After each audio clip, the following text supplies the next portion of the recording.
Yo, people, welcome back to the YouTube channel. You already know what time it is. It's time for your Champions League watch-along again. We got RB Leipzig versus Manchester City, Inter Milan versus Porto. Big up the chat. It's been a brilliant day.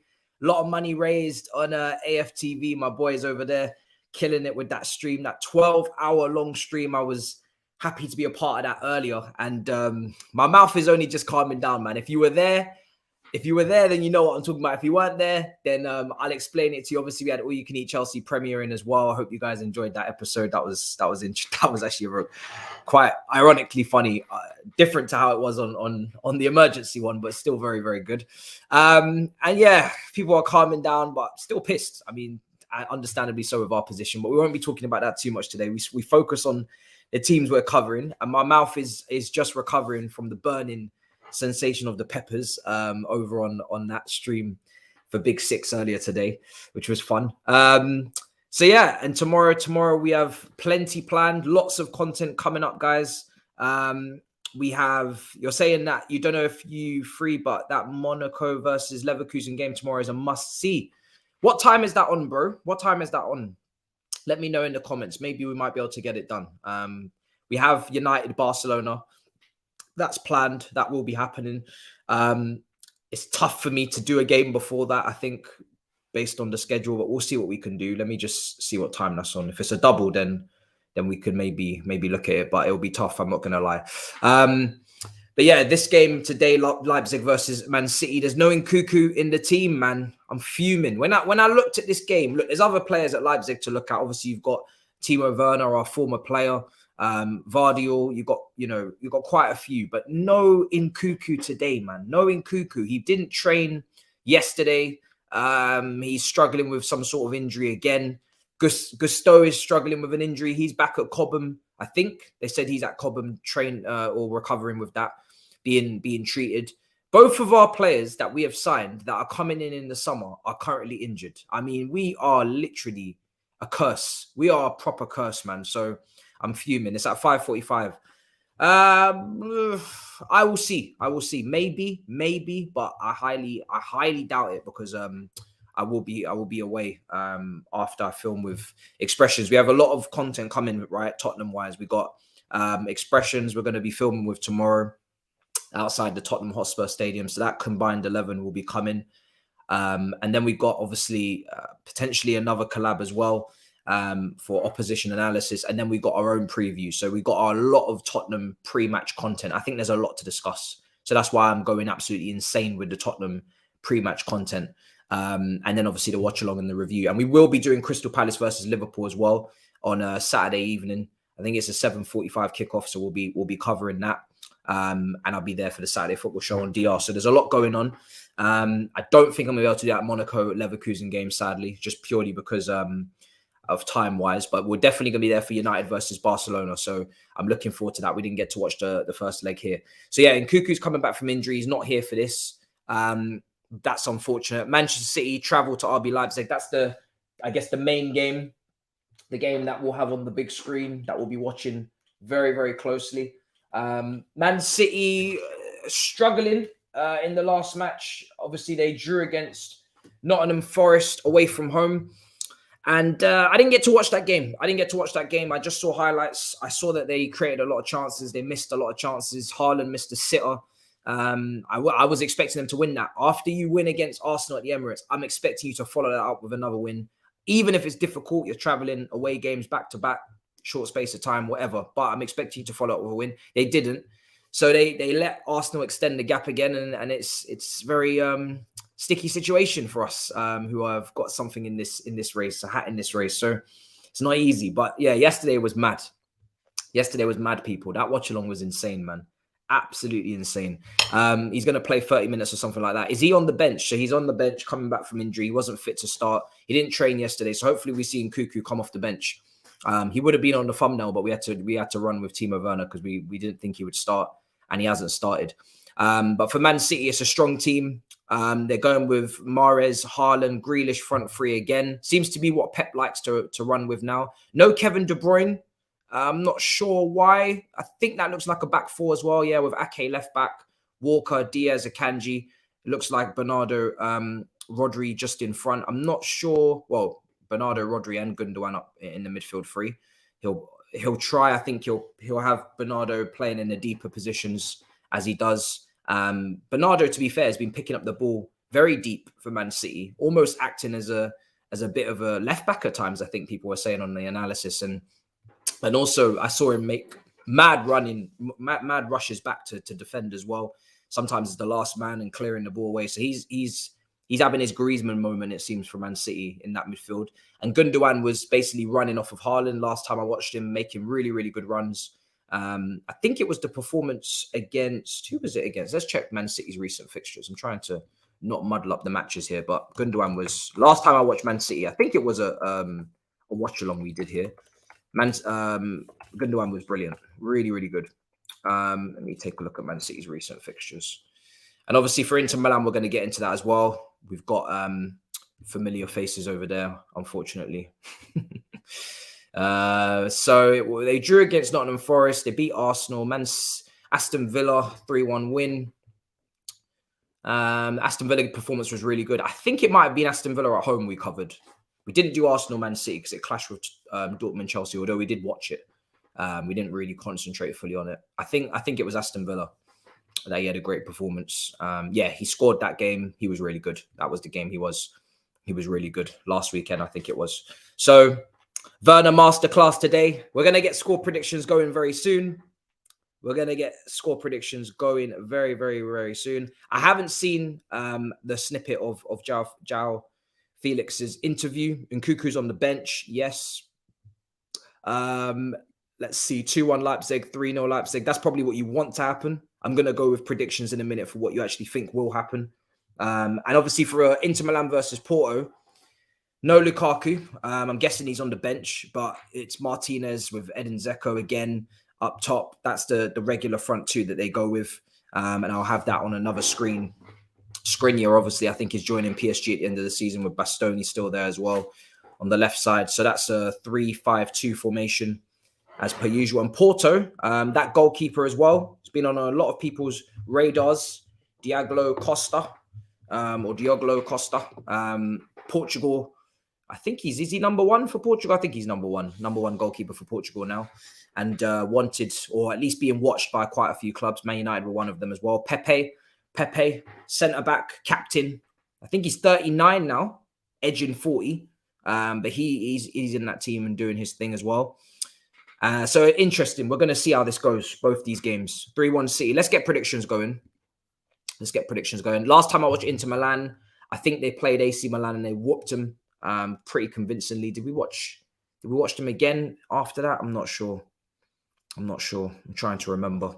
I'm going to do the RB Leipzig versus Man City prediction first. I think we're going to check actually where I want to know where Inter Milan currently are in Serie A.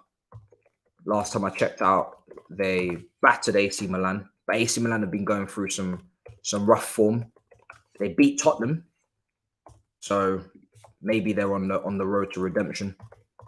I haven't been watching them too much. We need to get back to our Serie A watch-alongs. It's been a week or two, hasn't it? Draw, and then we have a City win. So let's get predictions going for that. We're going to see.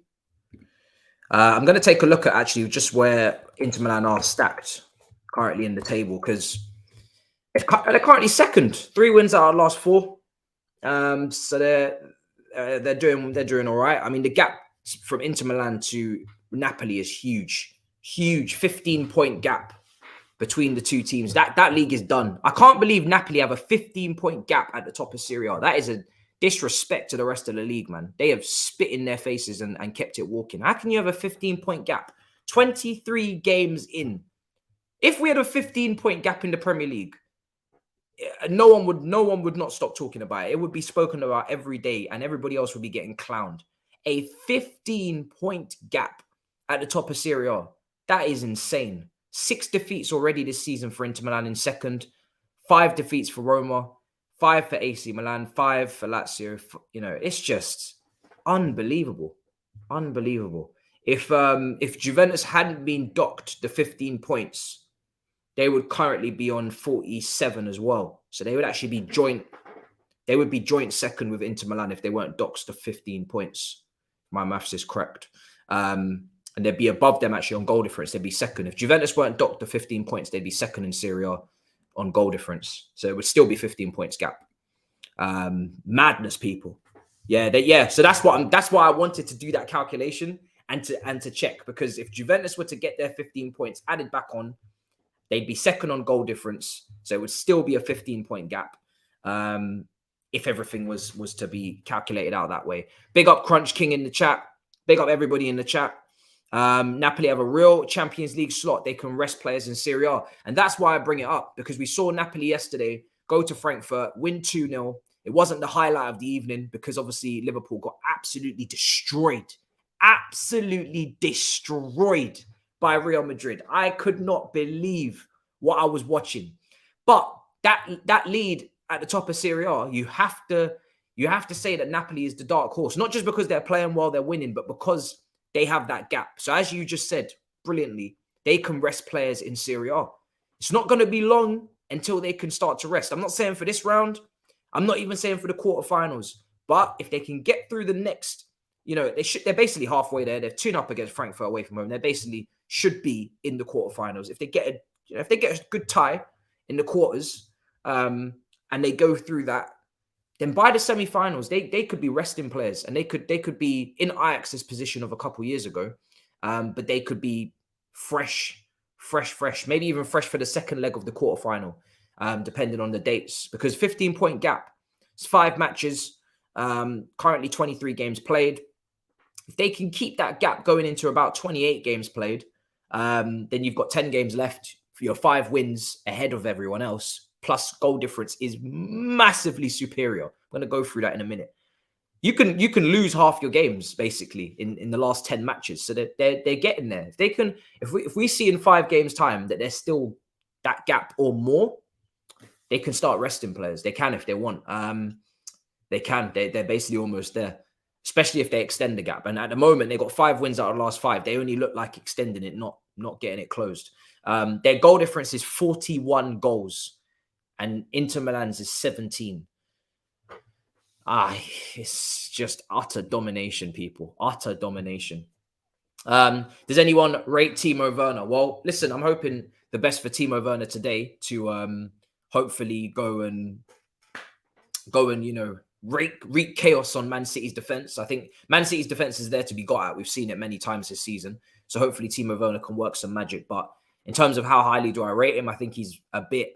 I think he relies on spacing behind. I think he's a little bit predictable. And I think Bundesliga is where he belongs, personally. He doesn't have the physicality. He doesn't have enough bows to his arrow to survive in the Premier League, especially when you come up against different types of opposition. So I would say to leave him in Bundesliga. Liverpool, he probably would do well at Liverpool, because Liverpool play that back and forth, high octane, high speed game, and they leave a lot of space for themselves high line, and they also have a lot of space to attack into because they move the ball so quickly. They don't really take their time with any possession. That was a complaint actually from the game against Real Madrid. They went 2-0 up, and instead of trying to calm things down and keep the ball, they just kept trying to force it and play, and then Real Madrid got back into the game. So Testa Kanji, you're saying what happened to your Juju? Arsenal are still top. I think we have to just give it some time. I mean, have you won it yet? Have you won the thing yet? No. So I think it's just everybody just just let it work, let it do what it's doing. Do you know what I mean? Because Man City defeat, you wasn't asking if what's my Juju doing. You was shitting yourself. So let's just, it's taking a bit of a hit this weekend. It goes ups and downs. It's got its peaks and troughs, but listen, it's all about the end game. It's about the end goal. And as long as we achieve the end goal, then the Juju's done what it's needed to do. So you don't need to worry about that. Get that badge in. No, Nkuku, he's on the bench. Yeah, Nkuku's on the bench. Let's see what else is being said. Get your votes in the poll as well for predictions. So you're telling me Juve is 30 points behind. Yeah, I am. Yeah, they're 30 points behind. They're on 32 points and Napoli on 62 points. So yeah, with the 15-point deduction, Juventus are 30 points behind. There's a big gap between Juventus and Atalanta, who are on 41 points, 9-point gap between 7th and 6th. Juventus are 7th, Atalanta are 6th. And like I said, there's a 9-point gap. So it's very, Very difficult for Juventus, but they've won 3 out of their last 3, so maybe they're making a late charge, but they're going to have to go on a big run for Champions League hopes. So yeah, that deduction definitely hit them. If they still qualify for the Champions League after being deducted 15 points, that is mad. I'm not going to read out your name because you know what you've done to me previously with your hijacking of streams on DR. But British fans are weird. Is there nothing else going on over there? People making Potter out protests. Y'all need to smoke some green and chill out, man. Yes, I mean, I completely agree with you to a certain extent because people were tagging me in Potter out protests on Twitter.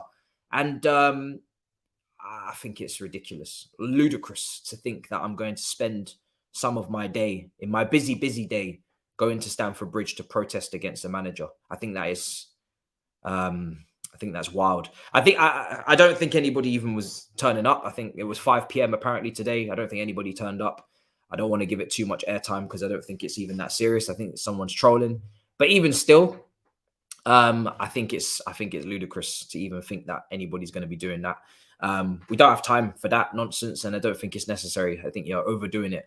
Everybody's given their opinion, but we continue to the next game. We pray for the win, and unless the guy's going to get us, unless he's actually in the relegation zone, then I would understand. If we was in the relegation zone, I would understand. Or if we were just above the relegation zone by a couple of points, I would understand, because then at that point you are playing with our Premier League status, and that is mad. And then any reaction is justified, to be honest. I don't even care. But at the moment, it's not there yet. Do you know what I mean? I think, the boos in the ground, the disgruntled fans, we're still, that is where we are at the moment, for a lot of people. So, but yeah, ain't nobody doing no damn protest. You know what I'm saying? Let's not be silly now.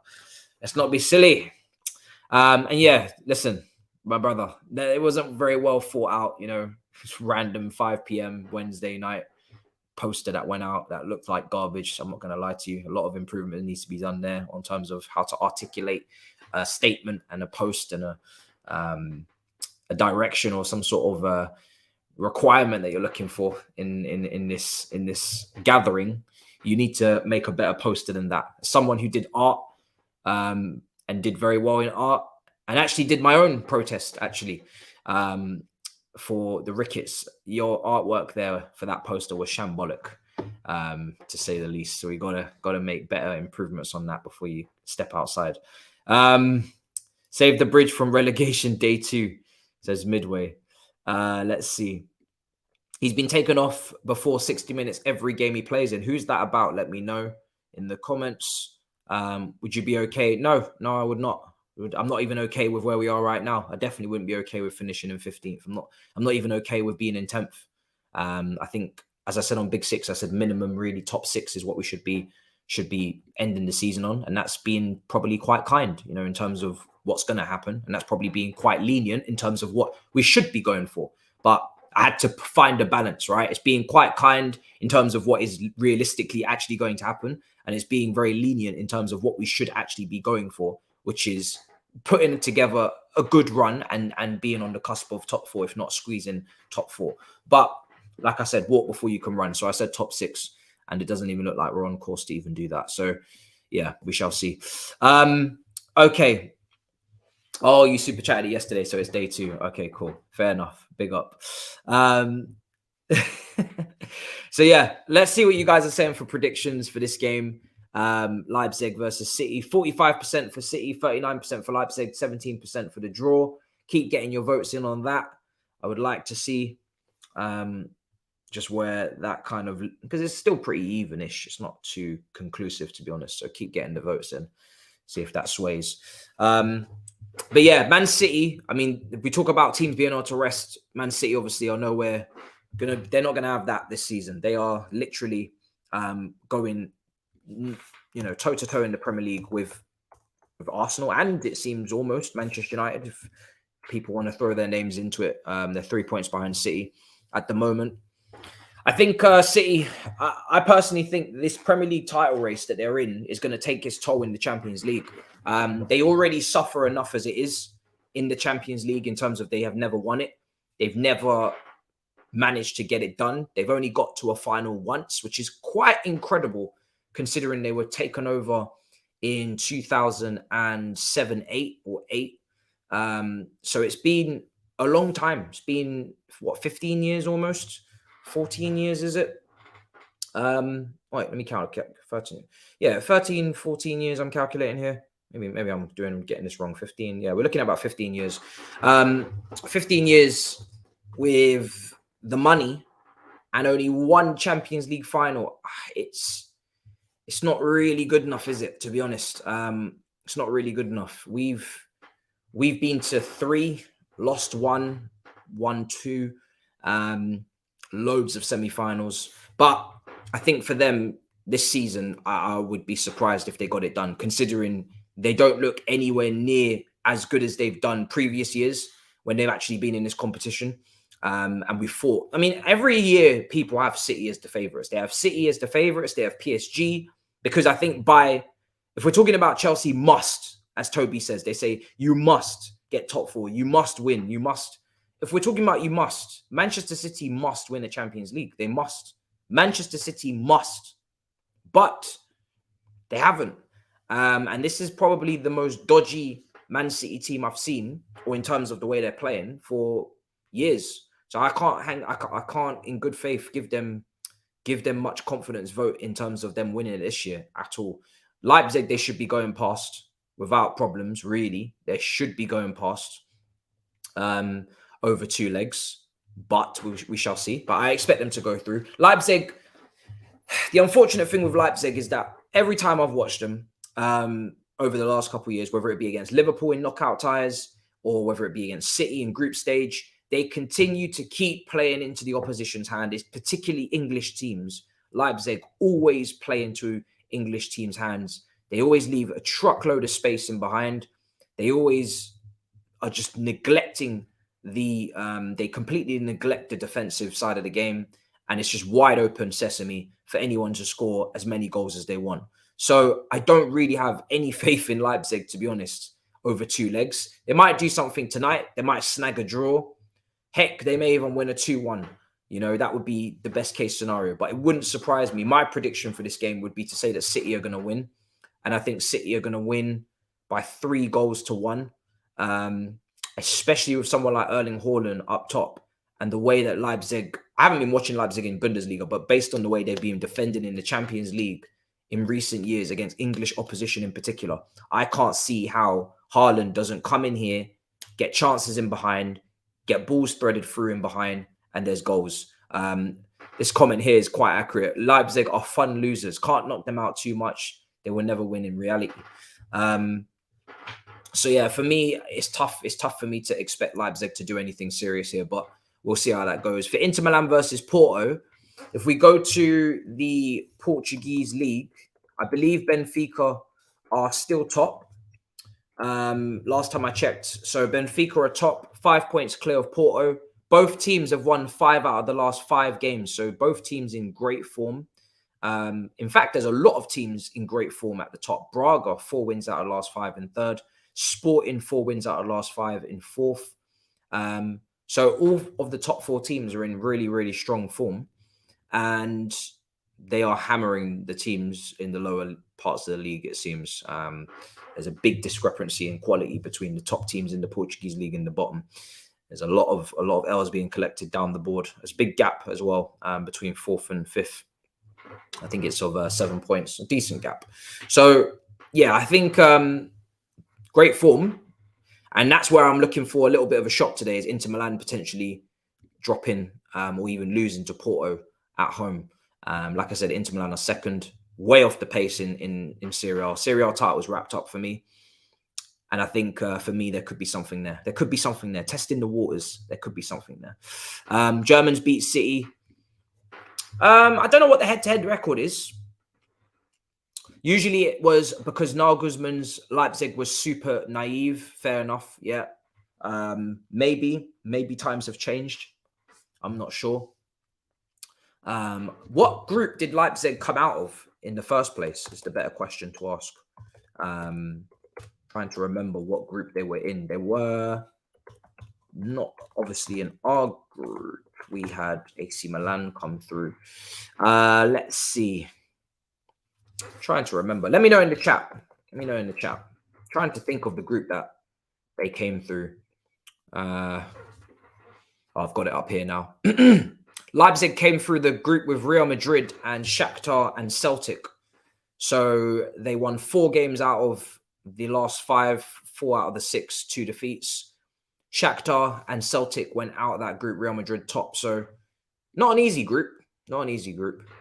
But yeah, different ball game now. I think when they come up against some of the top teams, and I'm guessing both those defeats, let's see, where did those defeats come from?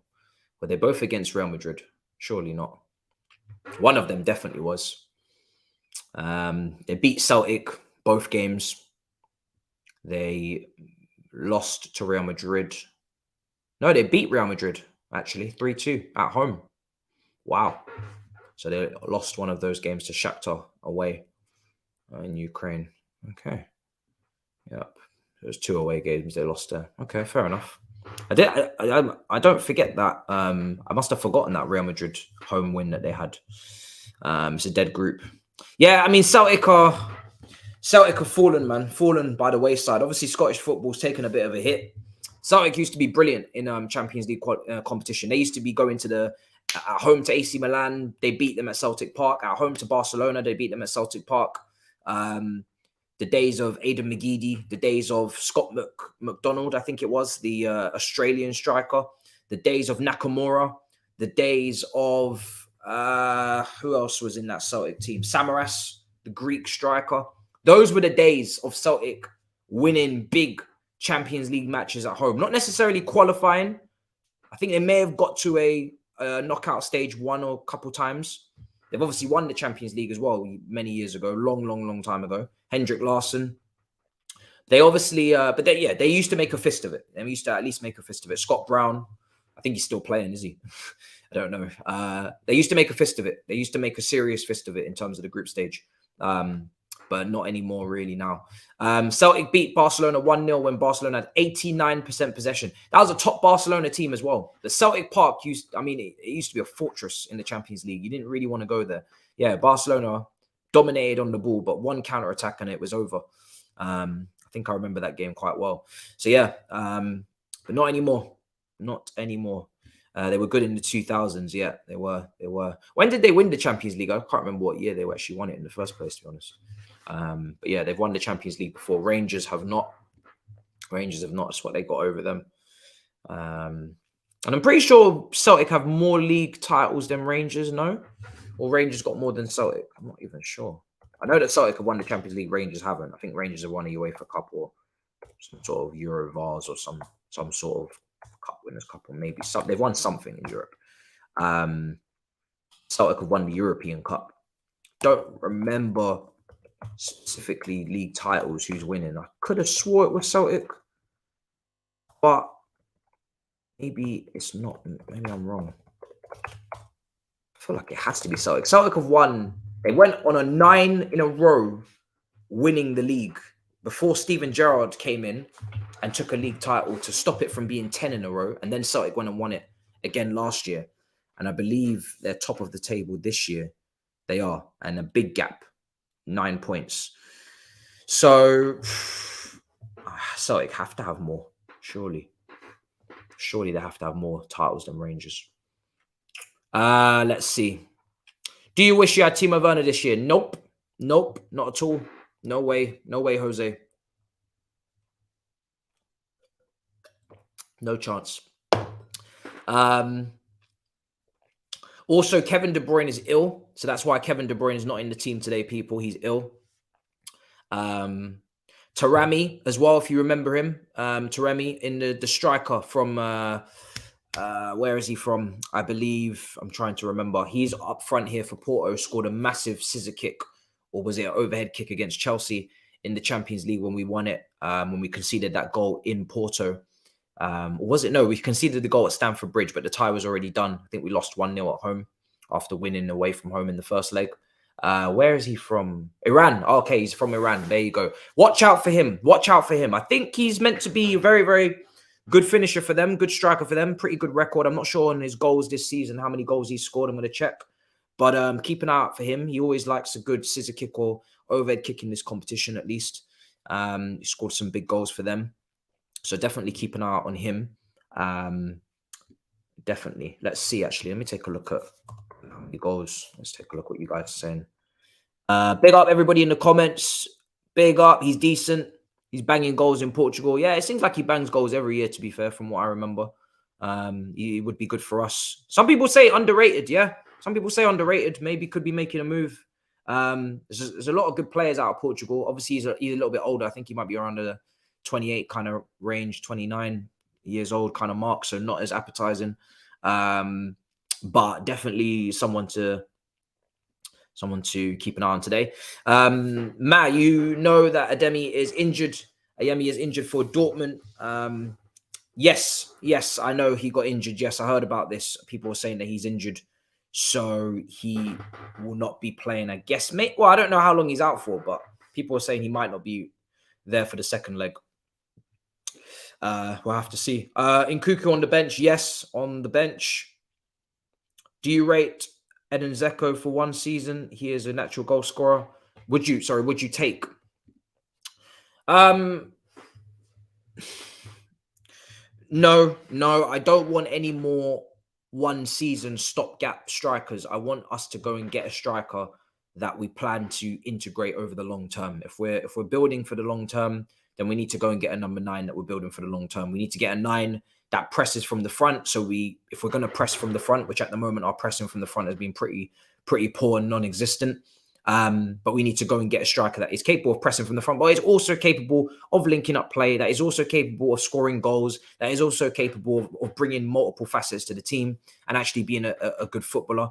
And it needs to be someone, for me, of a much younger age range than Edin Dzeko. So I like Victor Roque, Brazil under 20s. We were linked with him. From what I've seen, little things of him, he looks really good. He's only 18 years old. He's linked with Barcelona as well. Obviously, we signed André Santos, so there could be a little connection there. Not really an instant success type player because he's obviously very young. It's a bit too much of a gamble, but very good. Ivan Toney is another one that I think would be a very shrewd deal to get done or signing to do if he obviously doesn't have a big betting ban. I like the look of him. People have talked about Victor Osimhen, but I think he's going to be very, very expensive. Very expensive. And I have a lot of PTSD with spending a certain amount of money on number 9s at Chelsea. That is something that worries me greatly. So I don't think we'll be able to get him out of Napoli for anything less than 110, 20 million euros minimum.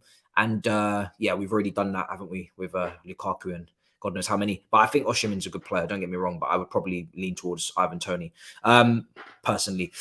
Lukaku, yes, no, we don't want him back at all. Let's leave him out of this. He definitely needs to find his arse somewhere else next season. I don't want to see him anywhere near the club. I continue to make that very, very clear.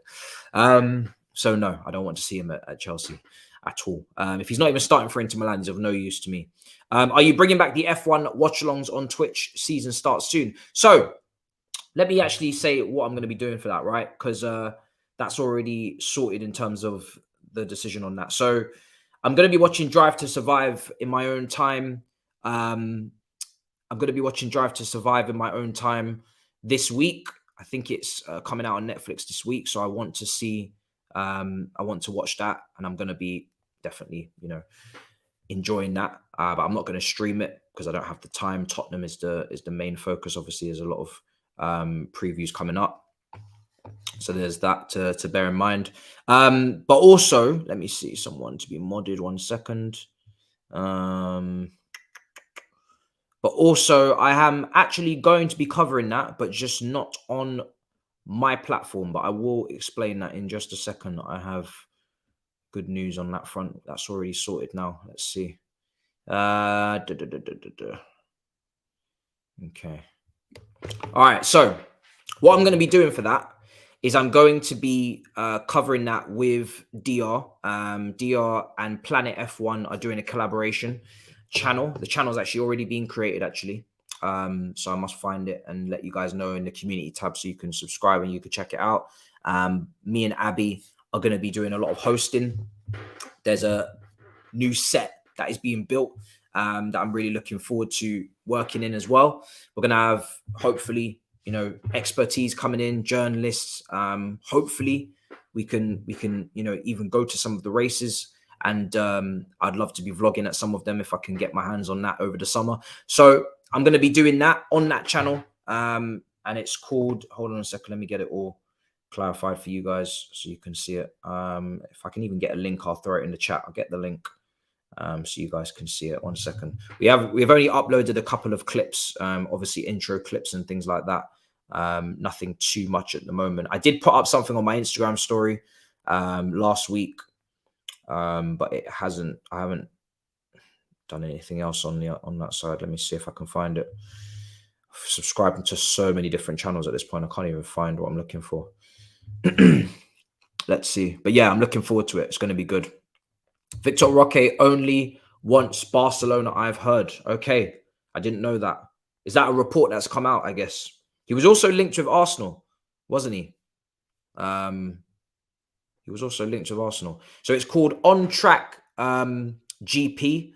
I'm going to put the link in the chat now, and you're going to see, you can subscribe to it. That's where I'm going to be doing my F1 content. And it will be done very well and properly to the highest quality.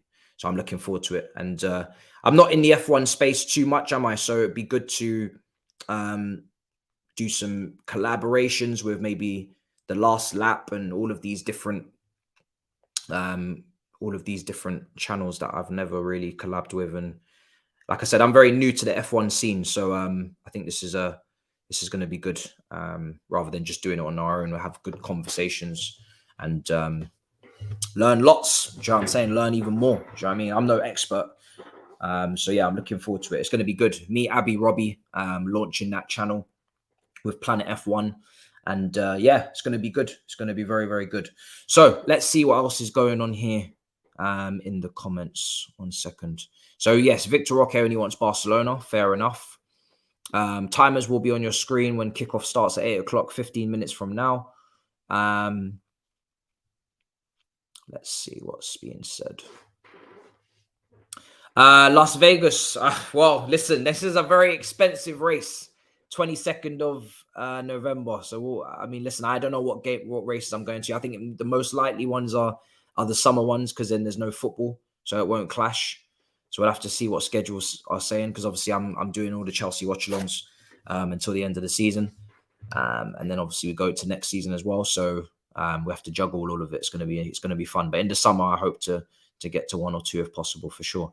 You think Potter will bring back Lukaku? I hope not. I hope not. Very, very, very, very, very clear on that. Hope not.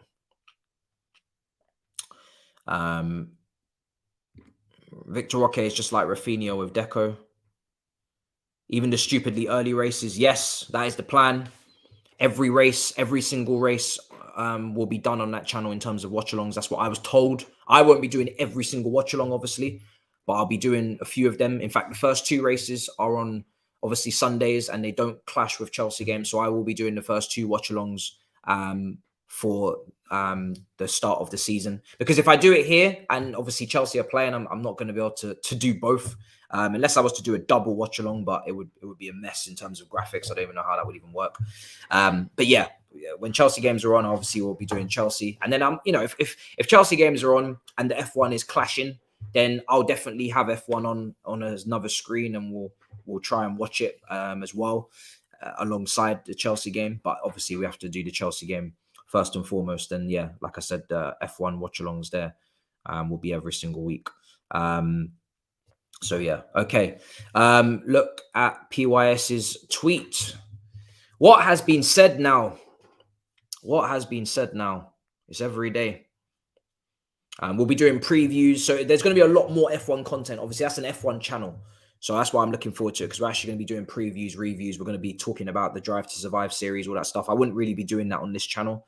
I would just be doing the watch-alongs and the roundabout, which we'll be talking about on the roundabout as well anyway.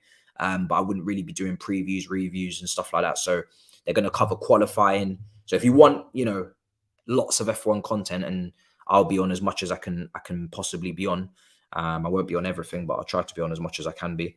Then that's the place to find me for F1 stuff. I'll be doing previews, reviews of the weekend and stuff like that on there.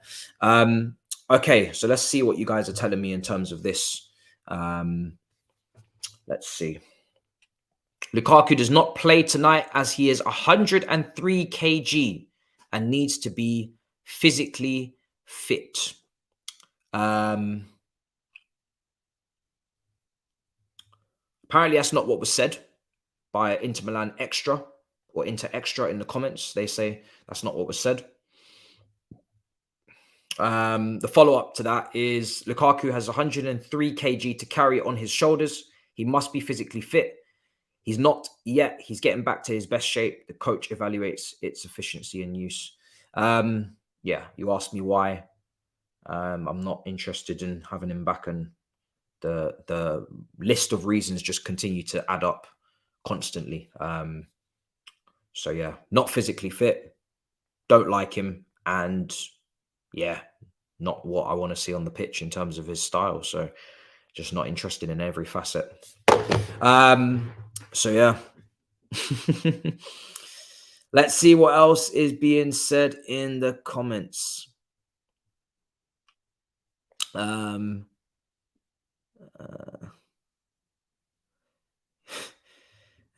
You are a footballer. Come on. It's crazy. It is crazy. I'm not going to lie. You're definitely not. You're definitely not a City fan. That's the CEO. Yes, it is. And to be fair, they don't really mince their words in Italy.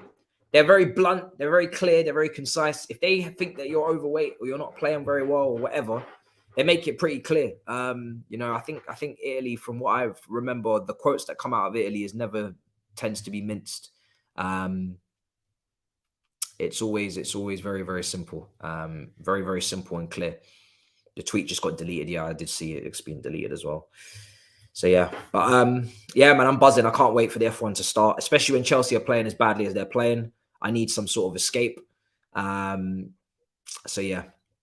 Update to Inter's formation. Brozovic on the bench. Mkhitaryan comes in. Is that a late change that's only just happened now?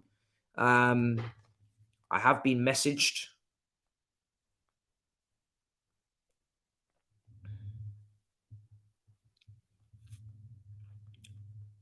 Okay. I don't know. Let me get that confirmed. 1 second. Apparently there's a late change in the Inter Milan team.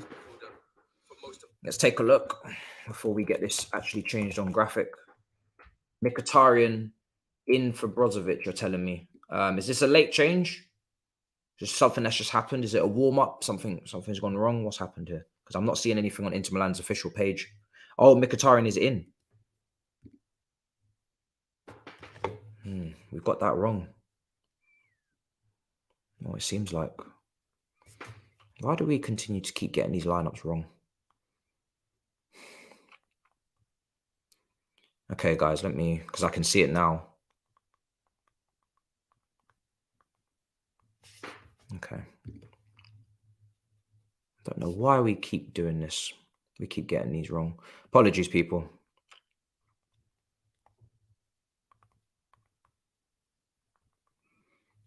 Okay. Right, cool. We'll get that changed. No idea why that's there. On the substitutes bench, Brozovic is on the bench. Lukaku's on the bench. So is Goossens as well. Handanovic is on the bench as well. So some Dumfries is on the bench. So some familiar faces are there on the bench. We need to stop getting these lineups wrong. Okay, right. Now it's making me second question everything. Is everything else correct? Let me just double check myself. I'm gonna get Inter Milan Porto predictions going now as well. Let's take a final look. 50% for City in the end. Leipzig 35% and draw 15%. So pretty conclusive in the end. Interesting results. Inter Milan versus Porto predictions quickly before the Kickoff starts. I just want to get a general consensus of what, because I feel like this is the game where we could actually get a little bit of a surprise. Porto maybe getting a win. I don't even know how much of a surprise that would even be. I don't even know, to be honest, how highly people rate Porto in versus Inter Milan. That's why I want to see what you guys say in terms of predictions. Credit Yasin, Lukaku cost 1 million per kg. That is shocking. That is a shocking comment midway. Absolutely shocking. And the way that he said credit Yasin, he didn't even want to take credit.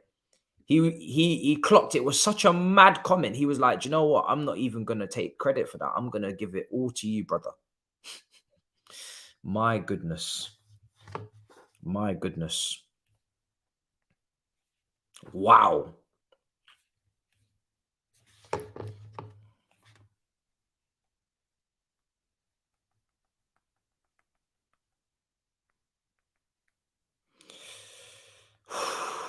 That's rough. That's rough. That's rough. That's rough. I found it. It gave me a chuckle deep down inside my chest. Brozovic is fine. Inzaghi, just more that Inzaghi doesn't like him. Okay, fair enough. Jesus. Yeah, don't worry, we're making that change.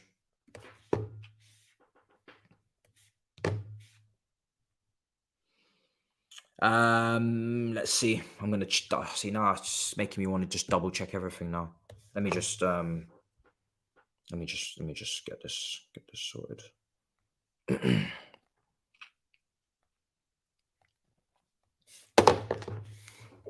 Sometimes I like to I like these are the lineup is a humbler, as they say. The lineup is a humbler. The lineup is a humbler. Sometimes my graphic designer likes to give a little bit of cheekiness. So it's nice to have these moments where he's humbled.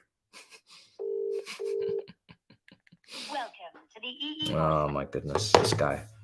Anyway,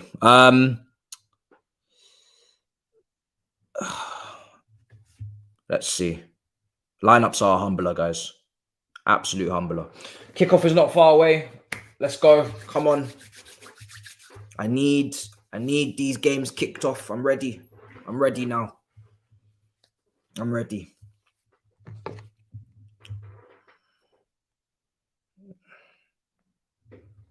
Okay. And let's take a look. Let's see what else is being said in the comments. I believe Porto are on. Yeah, Porto are on. They're on an unbeaten run. They're 5 wins in a row in the Portuguese league.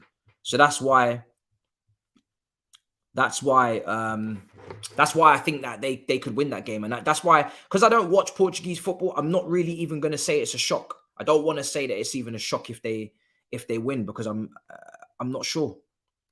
I'm not sure. Maybe it's standard procedure if they was to win this game. Maybe it's not a shock. Maybe it's not a shock. But we're almost there to kick off, people. Okay.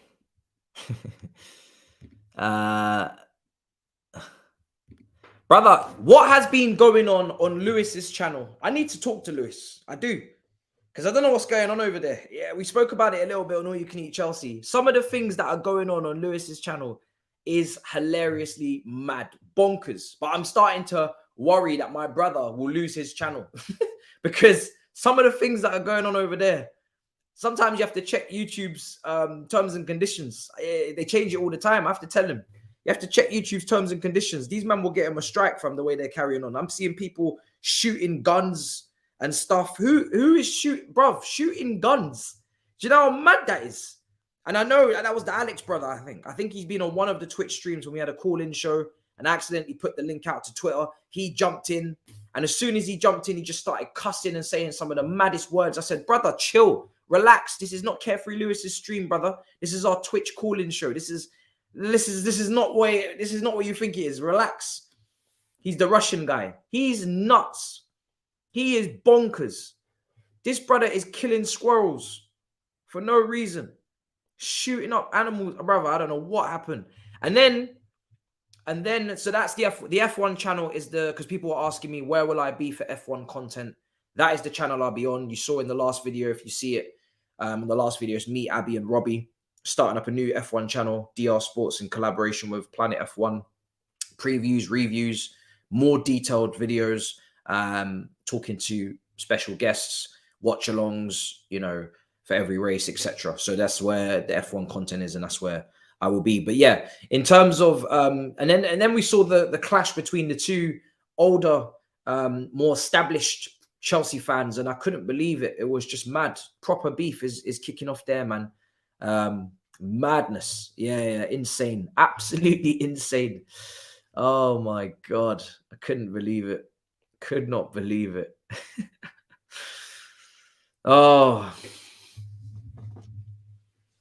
madness. Absolute madness. Okay.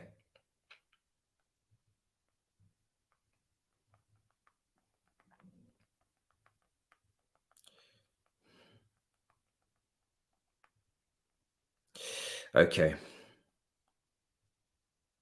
Kickoff is very, very close. My timer needs to be ready this time.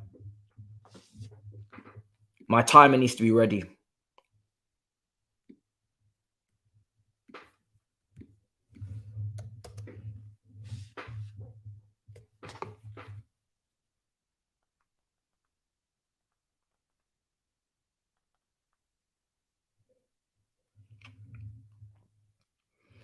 Let's get the timers ready. Both these games surely will kick off at the same time. Yesterday was a bit of a delay, but I'm just running with what I've got on, and then we go from there. So let's get this kicked off now, guys. Man City away to Leipzig. I think we're almost at kickoff for this match. Smash up the likes if you haven't already. Big up everybody. I'm trying to see which one is going to give me that immediate kickoff. Big Steve, Thabz, they've all traveled to Germany for this game.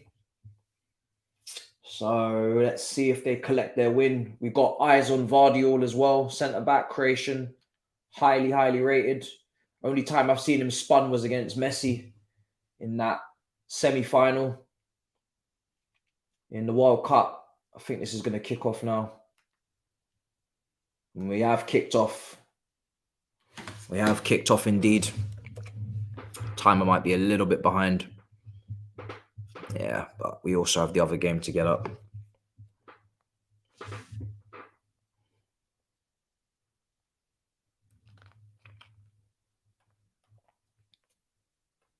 Okay, right. Game's kicked off, guys. Game has kicked off.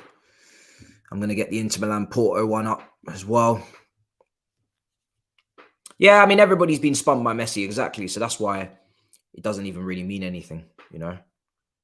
It's mad that Messi can spin someone that young, that highly regarded at the age that he's at, and he still spun him. That's crazy. It's mad that he spun him. And it's just crazy, man. It's unbelievable.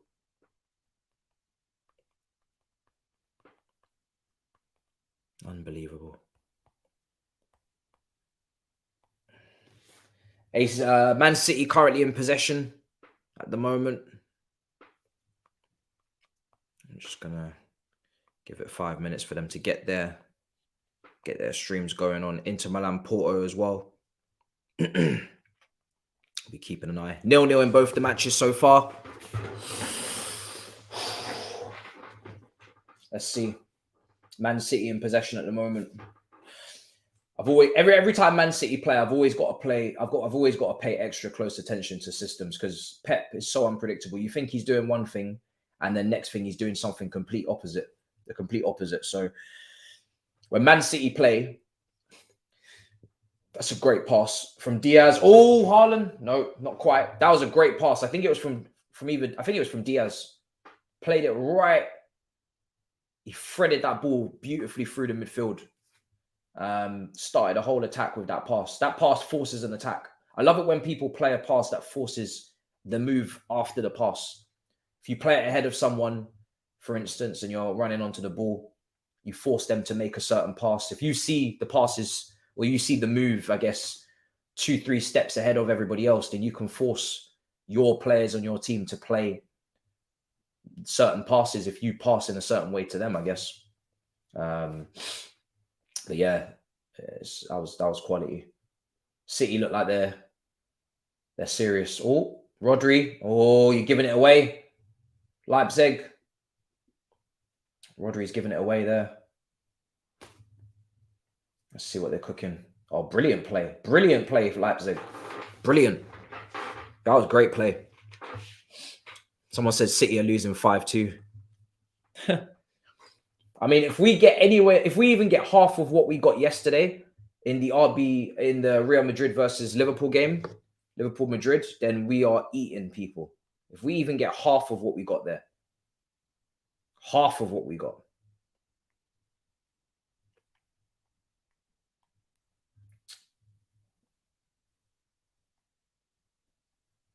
But it'll be difficult. Cleared. 3 minutes, 20 seconds. Here we go. Leipzig, ball in. Cleared again. Let's see, man. I want Leipzig to just be... German teams are just chaos. German teams are pure chaos. So I'm not even going to ask Leipzig to be defensively responsible or in any way, shape or form, be defensively secure. Nah, bro. Just be you. Just give us goals, give us entertainment. Be yourselves. Be you. That's all you can be. Can't fake it until you make it out here. We already know what this is. Unless I'm sleeping on Leipzig completely. And they are far different to what I've said. But I have to believe it before I have to see it before I believe it. German teams are perfect opponent to get thrashed by a City. That's how I feel. But don't judge a book by its cover. But that's how I feel too. I don't watch enough Bundesliga games to say 100% that's the case. But every time I do see them, that's what they present me. Even the game against Dortmund last week, they were wide open for chances, man. When you create chances against a German team, I feel like you have to add a bit of tax. I genuinely feel like you have to add a bit of tax because the way that they play the game, they just gift you opportunities. You can't not create opportunities against them. If you fail to create opportunities against a German side, or most German sides, I'm sure there's a couple of German sides that actually defend competently, but if you fail to create opportunities against a German side, you are in the trenches. That's how I see it. You are in the trenches.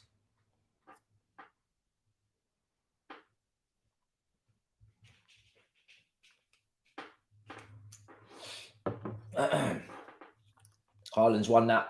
Cooked it. City. Loads of space for Grealish. Whoa, what's this camera?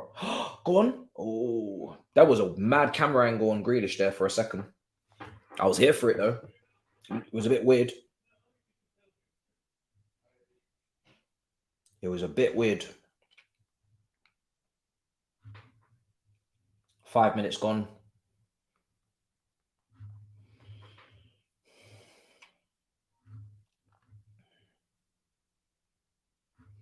City coming forward.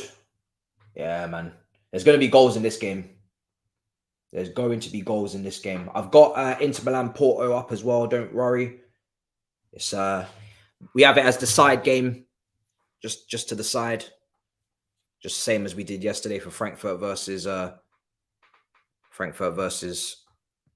Napoli. We're keeping an eye on what's going on there.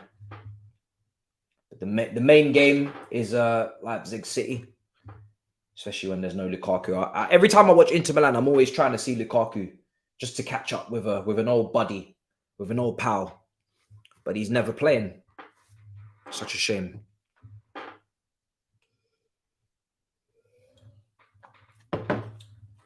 We should have given them Lukaku for free. Because then he'd be off our books. The fact that we didn't just let him go for free and we tried to say if he performs, then we'll sell him to you or whatever. Now they're not going to buy him and we're stuck with him. We should have just given him to them for free when they wanted him because they The reason why he's there is because they were actually interested in him. So we should have just given him back for free. Would have been the most embarrassing thing I've ever seen, but we should have just given him back for free. Mahrez, here's Walker. Go on, Gundogan. Ooh. I'm just here for the goals. I'm not going to lie. Walker. I'm not really asked. I'm not relying upon Leipzig to knock out City over 2 legs, if I'm honest.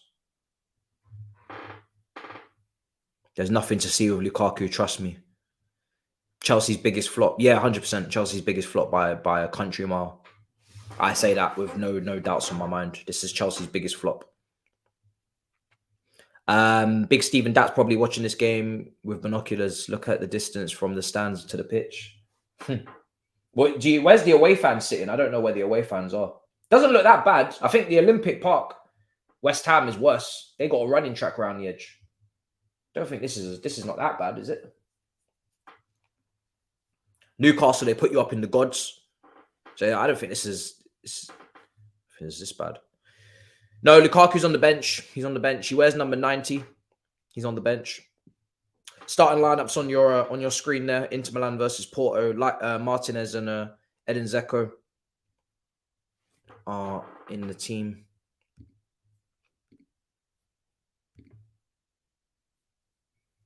Okay. We managed to get the change on the Inter Milan lineup.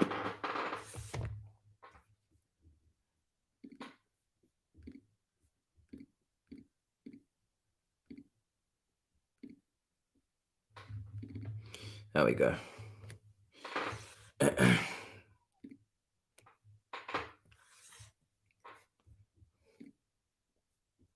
So Mkhitaryan starts for Inter Milan, not Brozovic. He's in the team. He's on the screen. What's going on here, Inter Milan? Porto have it at the moment, throw-in on the left side. They're going to create something. We've got Leipzig trying to move forward. Oh, is that onside? Oh, I nearly thought we were moving in the money there. I thought we were rolling in the money. I thought Leipzig made it. I thought Leipzig got in behind. But no. Offside. Such a shame, man. Such a damn shame, people. But yeah, Leipzig, I mean, listen, they're gonna give us chances. I hope that they get a couple of goals. I just don't rely upon them to do the business in the long term over the 2 legs, but they should be able to create chances against this City team. This City team defensively is there to be got at. We even saw Chris Wood getting an equalizer there against them on the weekend. Didn't get to watch that game in its entirety, but just in general over the season, Man City defensively haven't been at their best. Maybe Diaz coming back into the team is going to make a big difference. He seems to be the leader in the back line. And obviously he starts tonight with Akanji. Ake's in there. There's a lot of rotation going on in City's defense. And I always say, for me personally, when most title-winning teams, they have a stable defense, a stable back 4, back 3 that they stick with. They don't tend to rotate too much. You let the chemistries and the understandings develop, and then you roll with that. I mean, you go back to some of the best defenses in the Premier League, Vidic and Ferdinand, that didn't change. Terry Carvalho, that didn't change. Even, you go back to when Liverpool won it, I think Gomez and Van Dijk was a massive year for them before Gomez got his injury. A lot of people are giving Joe Gomez a lot of stick at the moment, and understandably so, because he had another shocking performance there yesterday, but he has sustained 2 or 3 massive injuries. And it's just looking like he ain't going to come back from it. Here's Bernardo. So we spoke about Bernardo Silva. He's going to be very, very deep. And he is. He's playing alongside Rodri in that midfield. And then Gundogan is playing really high up as kind of like a second striker. Slash attacking midfielder. But he does make a lot of runs, Gundogan, which is why I like to call him a second striker sometimes, because he was making a lot of runs in behind. Haaland's done very well to hold up the ball. Back to Walker. Now Bernardo. Walker again. Well done. He's absolutely breezed past him. Walker out for a corner. That was too easy. Way too easy. Way too easy. He's absolutely breezed past him. No Kevin De Bruyne. He's ill. He is ill. Yeah, Nkuku is not available. He's injured. He's on the bench. Well, he's coming back from injury. He didn't train yesterday, so he's come back from injury. I think he's on the bench.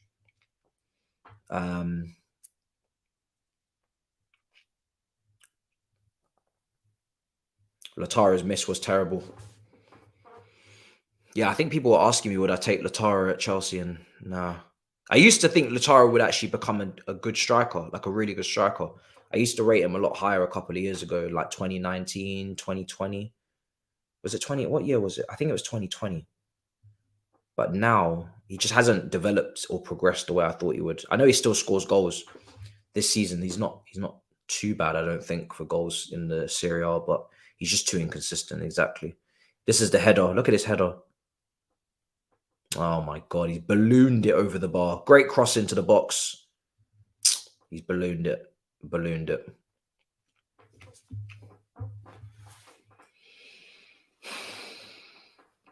You know, because I thought at some point maybe Lautaro would be the next, he might be the next Aguero or something. Do you know what I mean? Both Argentines. I was like, maybe this is the next one up, but nope. He's not in that, not that level. Yeah, Higuain, bro. Higuain was a great striker. Higuain is nowhere near Lautaro. Like Higuain at his peak was incredible. Played for Real Madrid, bossed it at Napoli, smashed it, scored so many goals, had a mad season. So yeah, Higuain is very clear. Even though Higuain used to get a lot of critique for his country as well, but Higuain in his prime was mad. They used to get a lot of critique. You're saying he's not a 25 plus striker. He's like a Gabriel Jesus. Jesus is a strange one because I think Jesus has the potential to get goals, but maybe he just isn't going to clean up his finishing. I don't know. Maybe he's not. I always thought that once he gets a starting role and he gets the responsibility, then he'll get more goals naturally just by starting more games and playing more minutes. And then I think I thought his finishing would improve, but it hasn't so far this season. That's a great switch of play. Inter Milan coming forward on the right hand side. They're gonna play it, man. Play around. Oh my God. Oh my days. You had the opportunity to play that around the corner and you just dilly-dally on the ball. You don't play the pass. It's right there in front of you. The player that's waiting to receive it is pissed. Oh my days. Man is shook. Too shook to play the pass. Oh, amounts to nothing. Here's City. Grealish. Gone. Oh, Grealish. Free kick. Yeah, free kick. Grealish, I'm telling you, I've said it a couple of times in the last couple of weeks. I did see KK's assist. Oh my God. I know he missed a penalty yesterday. KK's assist yesterday was outrageous. Oh my goodness. This guy is such a baller. He's such a baller. KK is a baller. But I've been saying for a few weeks, right? If you put Grealish and James Ward-Prowse in the same team, oh my days. Do you know how many goals that team is going to get? James Ward-Prowse and Jack Grealish in the same team is madness. Because Grealish is a free kick winning demon. He just wins free kicks for fun. And then James Ward-Prowse is like, he takes them like they're penalties. Who's taking this? Gundogan or Mahrez? I think Mahrez is going to take it. Mahrez, yeah. Mahrez, off the wall. It felt like a Leroy Sané free kick, but he's not here. That's the best way I can describe it. It felt like a Leroy Sané free kick for Man City. It felt like that type of distance, but he's not here. Ake plays it to Grealish. Bruv. James Ward-Prowse free kicks is crazy, man. You can't not agree, surely. I'm not saying that he should be is a top player that should be going into top teams. No, but he should be he should be respected from a free kick standpoint.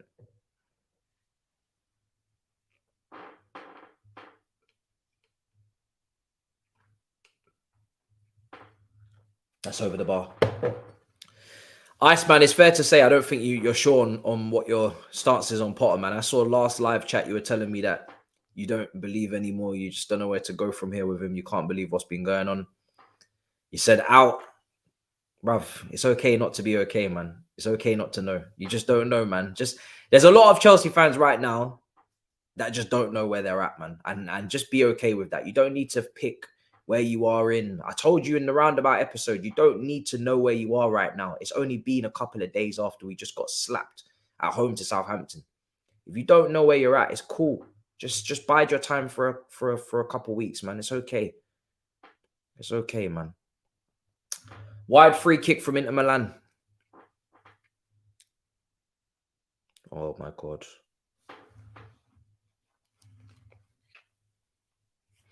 I'm not really on the fence. I think I mean obviously on the Big Six watch along, they tried to pressure me into it at the end, and I was like, bro, I can't be arsed. I just got this mad chili in my mouth. We wrapped it up quite quickly. After Southampton, I wanted him to just resign because it's just to end the pain. But what I said it already, I said on the roundabout, what I don't like about Potter out is because I think that makes it sound like as if everything is his fault. And I think there's a lot more to the conversation to the conversation than that in terms of,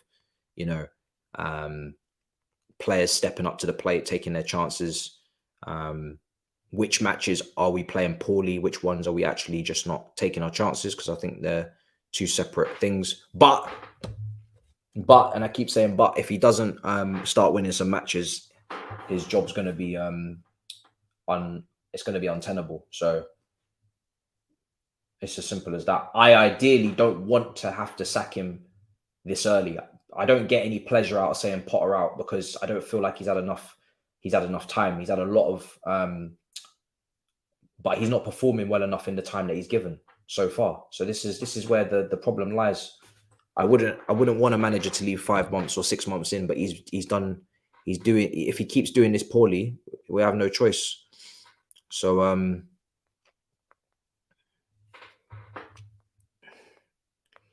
if he just resigned and we got a manager that to be honest, I don't really know what manager I want as well. That's another problem. I mean, the managers that I would have ideally wanted is Ten Hag on reflection of the way he's been doing so far, and in hindsight, that's the type of manager that I want. All right, it's the type of manager I want, but there's just not really many of them out there right now.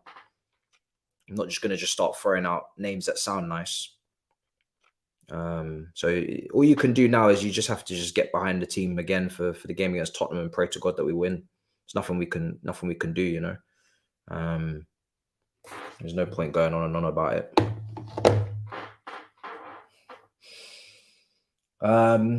Here's a kanji.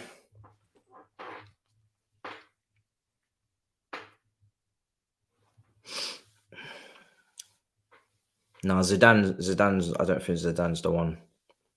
I don't think Zidane's the one. I haven't seen Zidane build a team like this before and work with all of these players that are developing, and he doesn't even speak English. So how is he going to communicate? There's a lot of questions. Oh.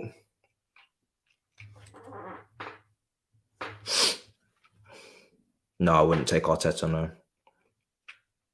But fair play to him, though. He's doing a really good job this season. But no. Here we go. 21 minutes in. Switch play to Bernardo Silva. I wouldn't even take Klopp. People will say, would I take Klopp? I wouldn't take Klopp either. I don't think Klopp works at Chelsea. I don't think Klopp works at Chelsea at all. I don't think Klopp really works at any club that he doesn't love. I think he has to be engrossed in the city, engrossed in the club. That's how Klopp kind of manages. He manages on a lot of emotions as well. He's an emotional manager.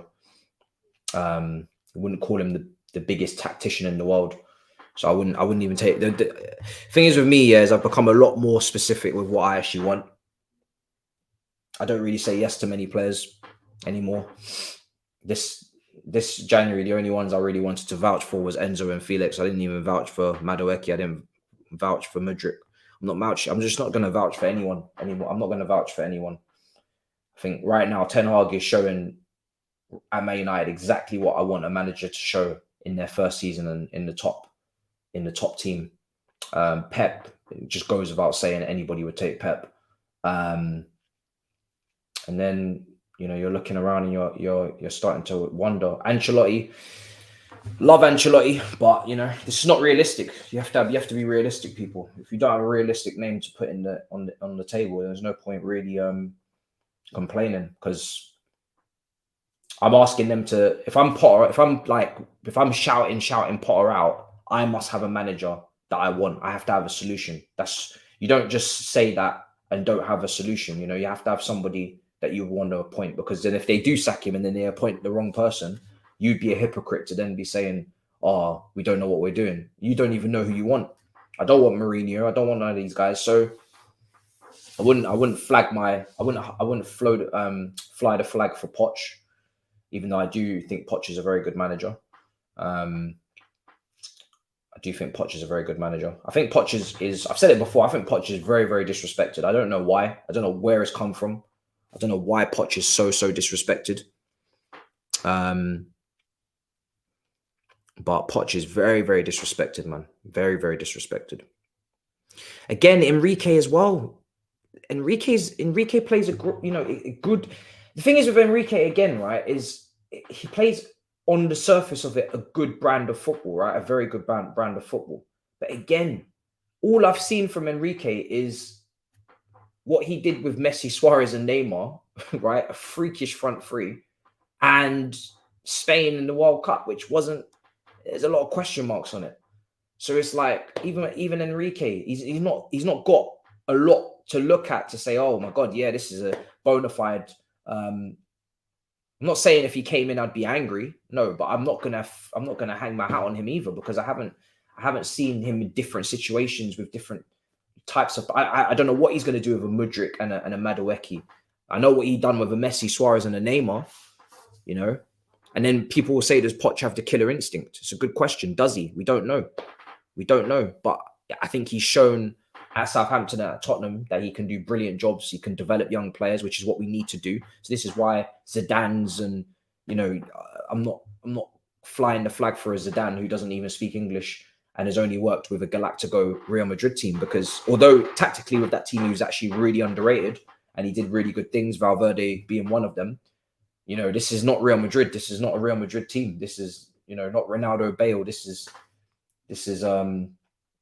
well, not even, he didn't even like Bale, did he? But this is not Real Madrid, bro. This is Chelsea, who've signed a bunch of under 23s that need developing and need coaching. So it needs to be a coach. I don't think a manager without the coaching side of him is the right way to go. I think it does need to be a coach. Because this team right now can't play football. So here we go, Man City. Mahrez. Oh, it's 1-0 to Man City. It's 1-0 to Manchester City. 1-0 to Manchester City. He's done with club football after Real Madrid midway. Exactly. And Zidane said he doesn't want to be in England. Exactly. So it's very easy to just start saying, "Oh, we want this, we want that," but you have to have a solution to any problem. You have to have a solution. If you don't have a solution to the problem, then it's not a problem. Well, it is a problem, but you just have to keep it moving with that problem, because you don't have a solution. You have to move on. That's your guy, Vardio. Well, Mahrez with a great goal. Great finish. Goalkeeper, I don't know. Should he be getting that? Felt like it was quite close to him. Mahrez just smashes it into the back of the net.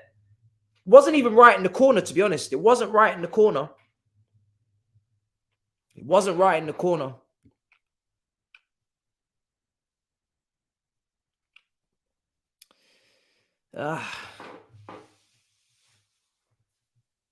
Yeah, this is exactly that. Presenting a problem with no solution makes you a complainer. Exactly. And I was speaking about this on All You Can Eat Chelsea a little bit. And some of them are like, you know, they don't care about the long term anymore. They'll be like, yeah, short term, you know, Bubba was fuming. Eunice, you know, backs Mourinho. I don't back Mourinho. So, you know, so Eunice actually has a manager that he would take now, Mourinho, right? He would take Mourinho right now. So that's fair enough. He has a problem and he has a solution. I have a problem. I don't have a solution. So I'm not going to complain. Do you see what I'm saying? This is where I'm at. I'm not going to keep complaining about it. I've said what I had to say. I've lost trust in the manager. He needs to bring that trust back. He needs to win matches. But I don't have a solution right now that's also realistic. So I have to just keep my mouth shut and keep it moving. I'm not just going to keep complaining. And I also do not feel that this is enough time to sack someone. I don't feel comfortable sacking someone 5 months in, but what he's doing is mad. So he might get sacked, man. It's unfortunate for him, but you know, I don't dislike Potter. I don't dislike him. I want him to do well. I want him to work out, but he has to get results, man. He has to get results. So we'll see what happens. And people talk about Flick. I mean, Flick is meant to be staying in Germany until the Euros, until the World Cup. Until the Euros. I'm pretty sure the Euros is in Germany. So yeah, Poch is the most realistic option. He's a good manager. He's good with working with young players. Would be great to build under him. There's no other options. I actually think Poch is very disrespected. And I wouldn't be angry with Poch. I think a lot of people would be, but I wouldn't be. But there are some question marks with Poch, a couple of question marks with Poch. But if you're asking Poch to build, he has shown that he can build, and he has shown that he can get you to maybe a level, and then maybe after that, you need somebody else to take it. But yeah, it's such a weird situation, because if I was to go back in time, you used to tell me, you know, would you have hired Potter in the first place? I mean, based on what we're watching now, the answer would obviously be no. You know, you would not have hired him in the first place. If you could have, you know, kept it going with Tuchel a bit longer maybe, and get Christopher Vavell in and assess the situation properly and take your time, and then actually go and look for a manager and really, really, really look around and make a decision with someone who on the sporting side knows a lot more than the owners, we might have had someone else may have gone down a different road. I don't think Potter is of a level where it's like, you know, blindly back him and we would have definitely gone for this guy if things had been different. He just got thrown into our face 24 hours after Mandem got sacked, and you just had to just say, it is what it is. Cool. Welcome to the club. We'll see what happens.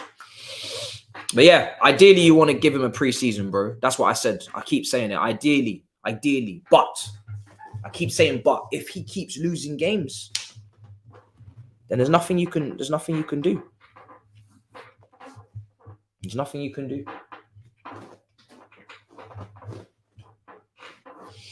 I don't know why Iceman's talking, because I'm pretty sure I literally saw him in my live chat on All You Can Eat Chelsea, and he was saying that he wants him sacked. You know, Iceman, I can actually go back to the live chat and get a screenshot. Actually, hold on a second.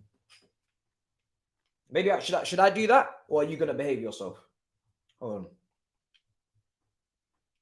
Let me go back. It wasn't me. Yeah, no, it was, bro. That's the problem. It was. It definitely was you, because I remember very clearly. In fact, I may even remember the minute. So you'd be pissed if I do. They're very easy to find in the live chat as well, so it shouldn't take too long. Anita, you better hope you wasn't in that live chat. Well, you're in one of them. Oh, there you are. I find you. There you are. You're in here, as I thought. This guy thinks he's so clever. Bear with me. Man City. Just watching the goal again. Grealish. Gundogan let it go, and then Mahrez just stuck it into the corner. It's good play. Yeah, you was in here, bro. You was in here. I've seen your name a few times. Yeah. I'm gonna leave that on my phone. Half time I'm definitely gonna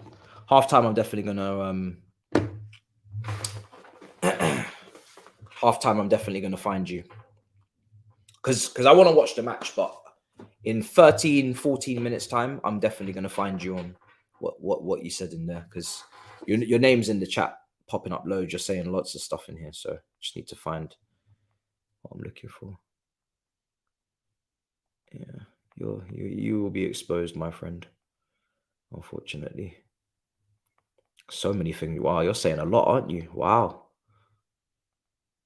You're saying a lot of stuff. Woo! Wow. Look at Iceman go in this live chat. Iceman said a lot of stuff, man. A lot of players he was talking about here. I mean, if you want to own up to it, then it's fine. I'll stop looking. But if not, then I'll just have to get it. I'll just have to get it myself. You need to. No, you can't. You can't delete any messages. You can't. Because even if you delete it, I'm still gonna be able to see it. You see, because I can just undelete it. So that's what your problem is, because I can see it regardless. You're finished.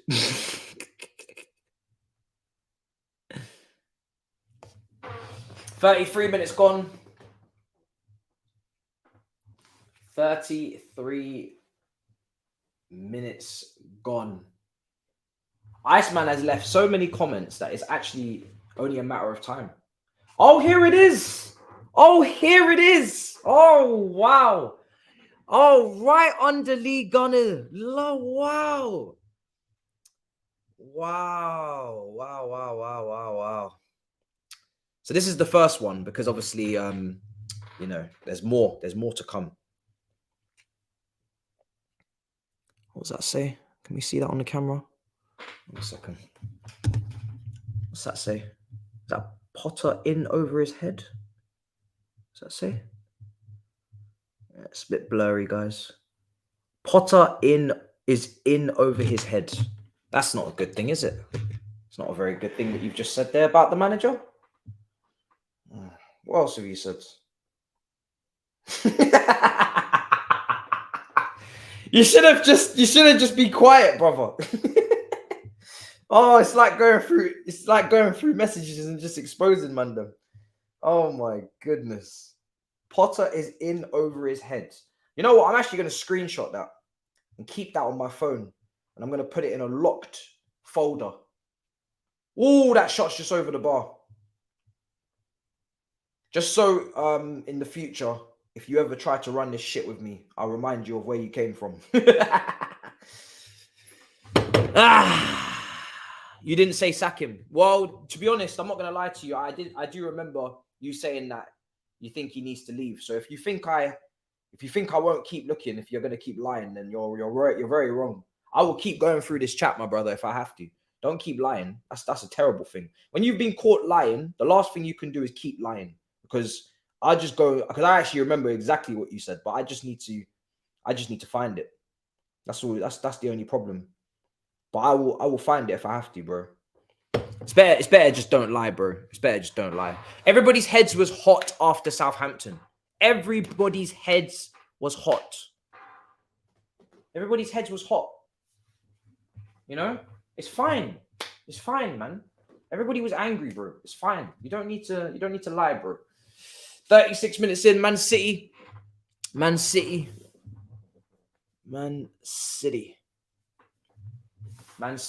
on the ball.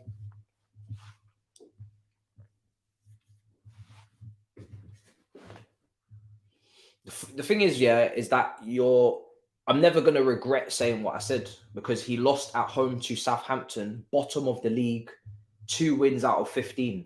Same thing with Arteta when I said he should have been sacked after finishing 8th in his 2nd season. I don't regret it. Do you know what I'm saying? At the time, what I said was what I felt, and I don't regret it. No one can predict what happens in football. No one has a crystal ball. All you can do is say what you're honestly thinking at the time or thinking it. And when a brother loses at home to managerless Southampton, brother, you have work to do. You have work to do. So I don't regret. Anything can happen. He could lose his next 3 games. He could win his next 3 games. No one knows what's going to happen. And that's why I say, no matter what side of the coin you're on or wherever you sit, you're more than justified to sit there. If you believe in him, more than justified. Fair enough. You got a lot of patience, or you see something. If you think he should leave, fair enough. More than understandable. If you're not sure, fair enough. More than understandable. You know, that's honestly how I see things. No one knew that Arsenal were going to be top of the league. Not even Arsenal fans. This is football. This is football. You know, you can't predict football. You can try, but you actually can't predict football, man. It's not possible. That's why people lose money on gambling every day, because you can't predict football. It's not possible. Here's Mahrez on the ball.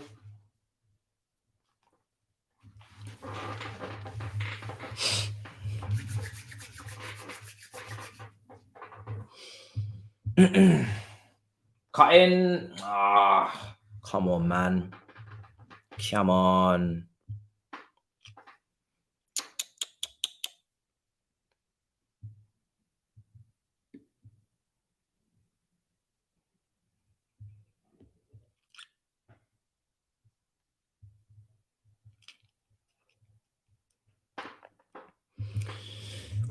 Come on. Stadium's so quiet. Which stadium? Which stadium?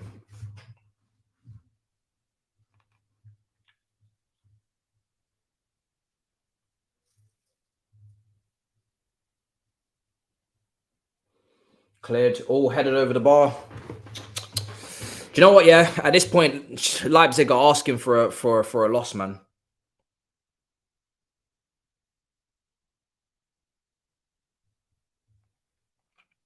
No, Iceman, that's not really true. I did actually want Lampard to leave after the Leicester game. The video is still up. You can go back on the channel and go and look right now if you want. But yeah, after the Leicester game when he lost 2-0, I said he needs to respectfully leave. But no, Sarri was fine. Tuchel, still just about okay. And Conte, I wasn't even on YouTube, so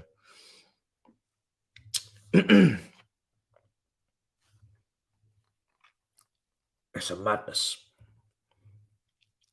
Leipzig are stinky. Bro, Leipzig looked like they had good intentions. Maybe in the first 10 minutes, but I'm clutching at straws, man, because, yeah, I'm clutching at straws. Leipzig are asking for a defeat here, and a comfortable one as well. I mean, City right now should just be putting them to the sword. They should just be putting them to the sword. Because this is too easy, man. They're just walking it. At least usually you expect from Leipzig some attacking impetus, to be coming forward, to be giving something, you know, giving us something, but they're not giving us anything. They're not giving us anything.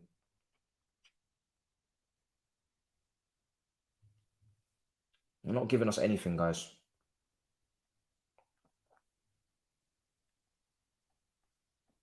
It's ridiculous. City have so much time, so much space.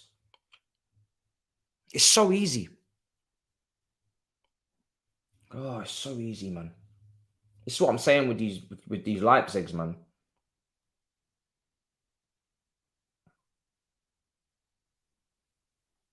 These Leipzigs are something else.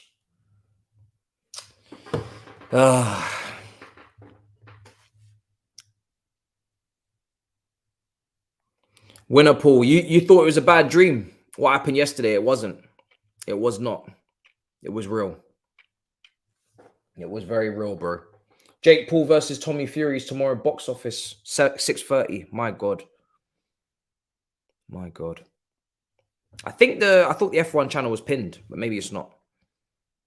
Channels. Yeah, it's so one-sided, man. So one-sided. Gonna take a look at Inter Milan Porto again. So one-sided. Let's take a look at what's going on at Inter Milan Porto. Way much more competitive, man. Because yeah, what's going on? What's going on in the Leipzig City is almost borderline becoming an exhibition match. It's almost borderline becoming an exhibition match. So easy for Manchester City, man.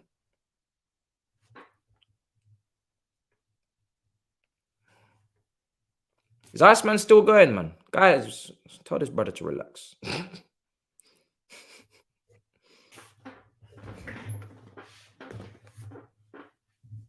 You're switching games.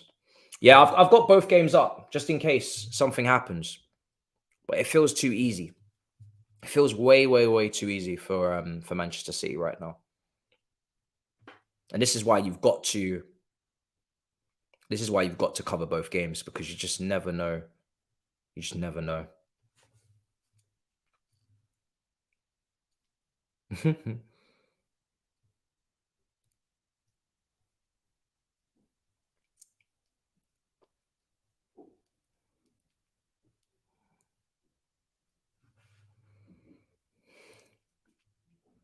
Goalkeeper's headed that out. Porto at the moment on the ball.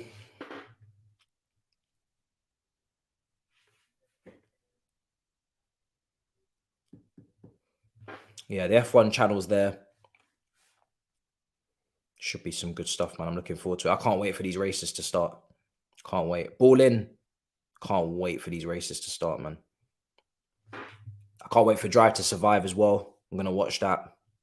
Usually I would really actually do a Twitch stream for that, but I just want to watch it at my own time, because I'm not gonna be able to do 4 or 5 hours in a row like I did last time for it. Because Tottenham game's coming up. Almo, is he hurt?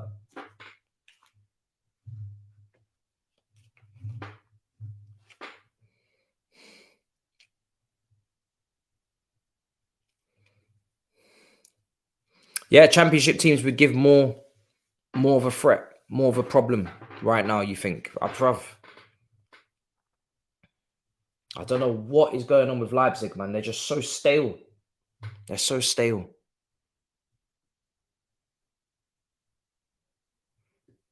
They're so stale, man.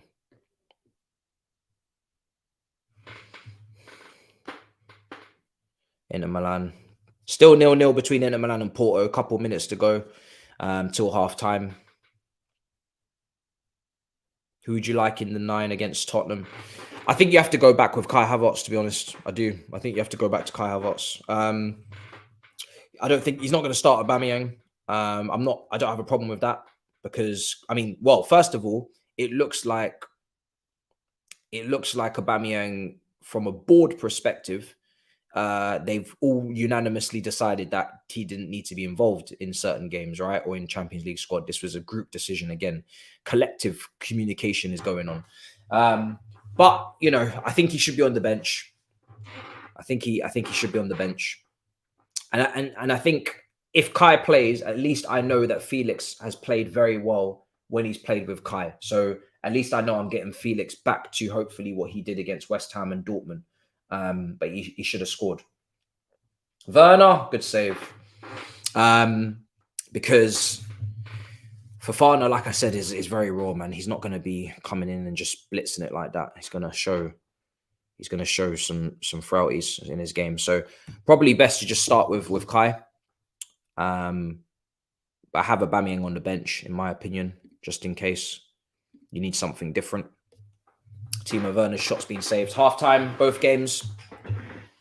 Yeah, I'd say Kai. I'd say Felix back in the 10.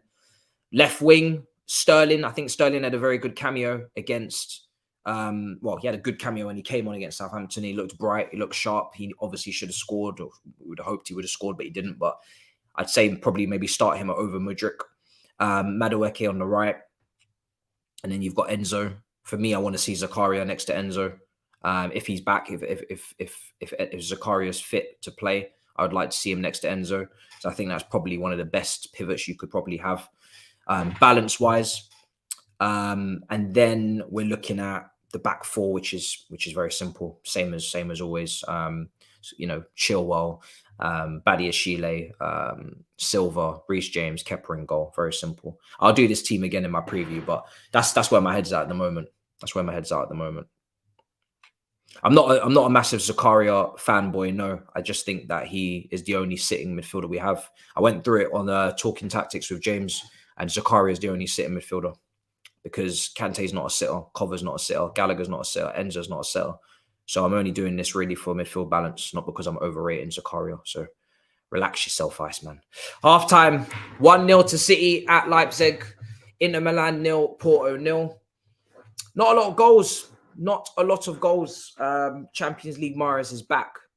You're saying you guys should really beat Tottenham. We should really beat Southampton. We should have really beaten Southampton. For me, when we're talking about games coming up, none of them are easier than what we just played. So I'm pretty calm. Now. I don't feel the same stress as I did for the Southampton game, because Southampton game was crystal clear. If we don't beat Tottenham, then hey. At this point, I don't feel anything. I'm numb. Like I said, I'm calm. I'm going to probably lash out on my watch-along, aren't I?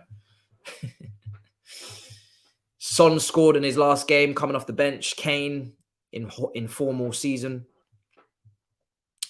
Listen. People saying you should beat Tottenham. We should beat a lot of teams, but we don't. So be very ready. Be very ready for anything that could happen. Who knows? We'll have to see. It's going to be interesting. I think City will be probably a little bit disappointed, to be honest, that they're not more goals up. I think Leipzig are there for the taking, man. They're there for the taking. They're so easy to play through. They're so pedestrian.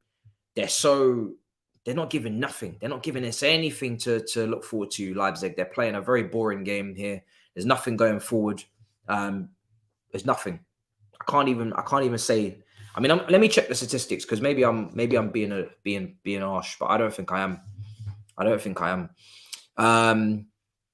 One shot, one on target for Leipzig. 7 shots for City, 2 on target. 74% for City possession. Expected goals for RB Leipzig in the first half is 0.07. Wow. 0.07 is expected goals. No big chances created in that first half. They haven't done anything. 3 offsides. They've done nothing. They've done absolutely nothing. So, yeah. He's better off the bench. Yes. Son's record off the bench for Tottenham is really good. Really, really good. So in terms of Tottenham content, I'm filming with Expressions tomorrow outside the Tottenham Hotspur Stadium for his channel and my channel. That's the plan. So look forward to that. I think another collab will hopefully be coming after chat to Fuad, see if he's available for our position analysis preview. And then I'm going to do my own preview as well. So there's going to be 3 previews. 3 previews, because I feel like it's that deep. This is Tottenham away, a team that we always beat every single time, especially with Tuchel in the last season. We battered them 3 times in a row, and in like 2 weeks we beat them 3 times. Huge game, massive game, big rivalry, big game, box office. You're getting every single type of content you need. Yeah, it's gonna be interesting, but yeah, I don't know what's gonna happen. Yeah, I'm hoping 3 previews means 3 points. Yeah, exactly. That's what I'm going for. 3 previews, 3 points. I don't know if that's going to work, but we're going with it. And if it happens, I might have to just keep doing that. I don't think I can do that though. Most teams I don't want to talk about 3 times. I'm coming into this at a deficit. Poor position I'm coming in, man. He's going to rinse me. You must. You like our game plan? Blue says, I like our game plan. We don't have to make it this we don't have to make this game chaotic. It will only work in Leipzig's favor. Fair enough. Control, frustration. Frustrating them is definitely a way to go. Dominating possession. I mean, at the end of the day, winning the game is the only thing that matters, isn't it? But I do think there's more goals in it for you. I think you should, based on what I've seen in the first half, you should be winning this by 2 goals. You know, you should be looking to take a minimum 2-0 win out of here. Or, you know, if it become a 3-1, I don't know. But I can't see them scoring at the moment. So I think you should be looking to take a 2-0. So, yeah, I think if you won this by 1 goal and you left it still in the balance, I think it would be disappointing considering how they're playing at the moment, how much superior you guys are. So pretty much a walk in the park at the moment. Don't know what you guys think of the Inter-Porto game so far. It's been a lot more entertaining, I'm told. I've only got to see little glimpses because I've been mainly trying to follow the Leipzig City one, but I've started to look more. The last 10 minutes I was watching more Inter-Porto because City games just it's too pedantic. 6 shots for Inter, 2 on target, 4 for Porto, 1 on target. It does look their XG is both exactly the same. It does look a lot more interest in this game. So I'm going to try and focus on this more in the second half because this game seems a lot more in the balance. They need to pattern something 0-0. Where's your boy Werner? That's not my boy. That's not my boy. But he's nowhere to be found. He's nowhere to be found. Nowhere to be found. You've barely seen him. I mean, the whole team has been poor. The whole team has been poor, people. Nothing. I'm not gonna be saying individuals here. The whole team has been poor. Really, really poor, man. There's just nothing there. Hopefully in the second half they step up. But I'm not sure. I'm not sure if they will. I'm not sure if they will. It's looking bleak at the moment for Leipzig based on that first half. Okay, smash up the likes if you haven't already. Great turnout today. We are not far away actually from 43k. We're not far. Let me check. We're not far. FIFA will resume on Friday. FIFA Friday, I might call it, you know, because there's no games. Well, actually, sometimes there is games on Friday, but I might just start calling it FIFA Friday, so it definitely gets done. FIFA Fridays, that sounds like something that would slap. Sounds like something that someone's done before as well, but I'm more than happy to just hijack that. Seems too easy. What I want to do is finish the season. What I want to do this season is what I want to do is finish this season, win the league, and then FIFA Fridays will be a constant thing because I would have got the career mode done, and then we can establish what we're really going to do there. And I could even do COD as well, but I don't know what day that would work. What rings? It doesn't really have the same ring to it. It doesn't have the same ring to it. Haaland, 7 touches without KDB. Next Big Six. Big Six is tomorrow after the Man United Barcelona game. Big Six was today as well, but it wasn't. I mean, to be fair, Big Six was today as well. It was on the AFTV for an hour, 3 p.m. to 4 p.m. For the charity fundraiser. Well, not charity, but we're raising money for Syria and Turkey for the earthquake. So. But it's a charity stream, I guess you could say. So yeah, that was today. I was in there today for a bit. Let's see. Yes. Tomorrow we are doing the Man United game. Definitely, Man United versus Barcelona. We will be there. 100%. We will be there. I can't wait because I didn't get to watch the first leg with you guys, so I can't wait for the second leg. I mean, I can't wait. That's going to be brilliant. You've got yourself a 2-2 situation, 2-2 scoreline. Where I'm shocked, to be honest, that Barcelona defensively allowed Man United to get the 2 goals, but Rashford is in crazy form. So if anyone's going to score, it's going to be him, and he did get a goal. But to play, I mean, is there any Barcelona fans in the chat? Explain to me. I'm still waiting for an explanation on this. Why did he play Marcus Alonso, who did score, but why did he play Marcus Alonso and not Christensen? Was Christensen not well? Was he ill? I still haven't got a reason for this. I'm so confused. There's no chance Barca are beating Manchester United at Old Trafford, says Z. We shall see. We shall see. The thing is, what I would say to you, based on exactly what happened. I mean, I know you guys are playing much better than Liverpool, but Barcelona are also playing much better than Real Madrid at the moment in the league. I would say to you, don't be too overconfident because Barcelona. I mean, maybe I'm tripping. What are their injuries actually? People have been telling me Barcelona got a lot of injuries coming into this game, so maybe I'm about to change my mind. Apparently, Gavi, Pedri are out. I don't know. Busquets is back. Could be surprise. He was missing from the first leg. Pedri and Gavi are out. Oh, that's not good. No Pedri and no Gavi. How has that happened? Did they get injured in the last game? Oh, Gavi's out. 5 yellow cards. Pedri injury. Oh, no Dembele. But Dembele, that's not good. Oh, that's not good. One of them being out, fine. 2 of them, nightmare. Absolute nightmare. That's probably dented my confidence as well for them. Oh, no. So who are they going to play? Barcelona fans in the chat, if there's any of you, let me know.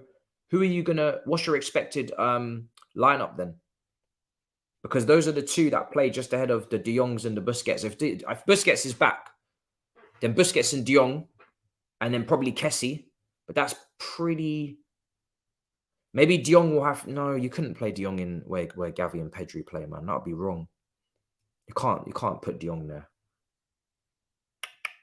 Is he going to change the formation maybe? He might change the whole team. Yeah, Busquets, De Jong and Kessie, and maybe just go 4-3-3. And just go 4-3-3 instead of going with this other... I don't know. I don't know if that compromises you too much, but maybe just have to go 4-3-3. I wouldn't want to see any of those players playing too high up the pitch to start with. Their starting position to be in between the half spaces. I wouldn't want that.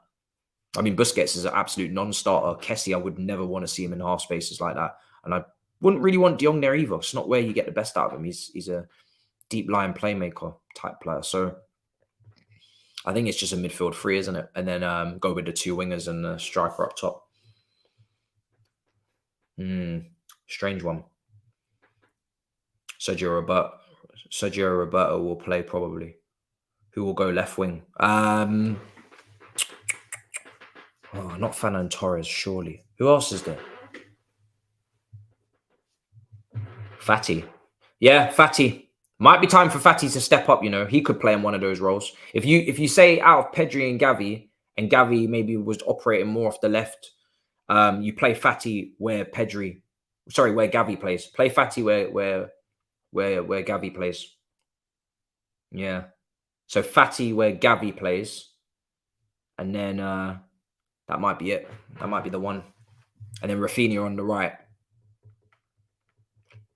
Because I don't know where Fati's best.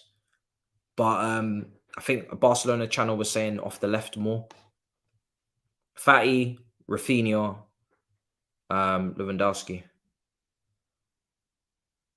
I don't know. Fernan Torres is very...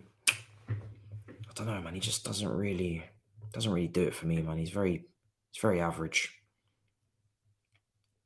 He's just a bit... I don't know how Man City get the money they get for him. It's just crazy. Second half's about to kick off. But Fati, to be fair, don't know what he's able to bring to the team right now. Haven't seen him too much. Yeah, it's going to be perfect for Rashford. Oh, no. Well, confidence is in the bin. It's going to be interesting to see what happens, though. Okay, second half's about to kick off, guys. Let's go second 45. Let's get the timer going. Second half for Leipzig versus Manchester City and Inter Milan versus Porto. We are struggling for goals tonight, people. We are starving for goals. I guess yesterday all of the goals just got dumped on us and got dunked on our head tops. And now we're starving. Got so many goals yesterday. Yesterday was just unbelievable. So many goals. So many goals, man. It was ridiculous. It's unbelievable how many goals we got yesterday. I still can't believe what happened.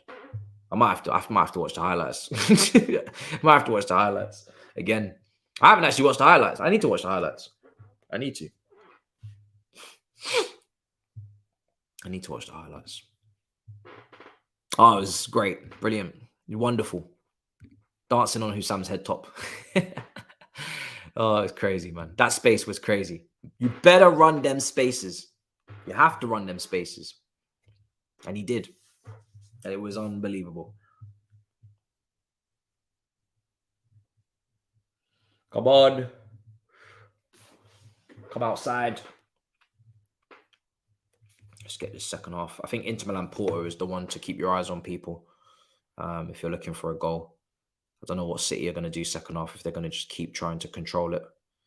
But keep an eye on Inter Milan versus Porto. That's where I'm going to divert my attention to a little bit more second half, because it seems finally poised.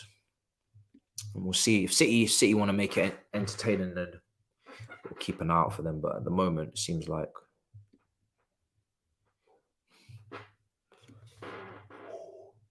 But if Nkunku can come on, that does make this interesting now. Hopefully, anyway. So let's see if Nkunku can come on, because then I'm going to be awake for it. Then I'm going to be very awake.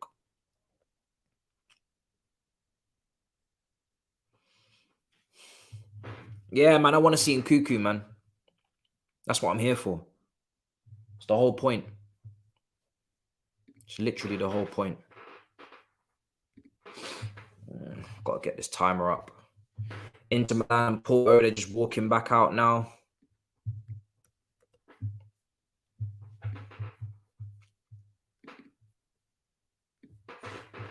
Man City game's kicked off. Oh, time is completely wrong.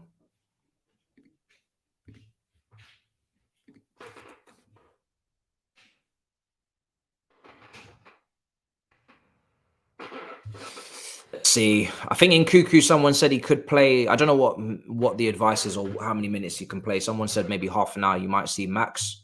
So start looking 60 minutes if you're going to see Nkunku. But he's going to have to do a lot to change the way this game is going, because it's been really, really difficult for RB Leipzig to get up the pitch, even get numbers forward.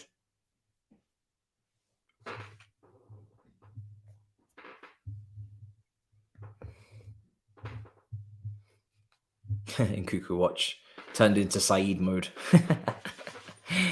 Oh God.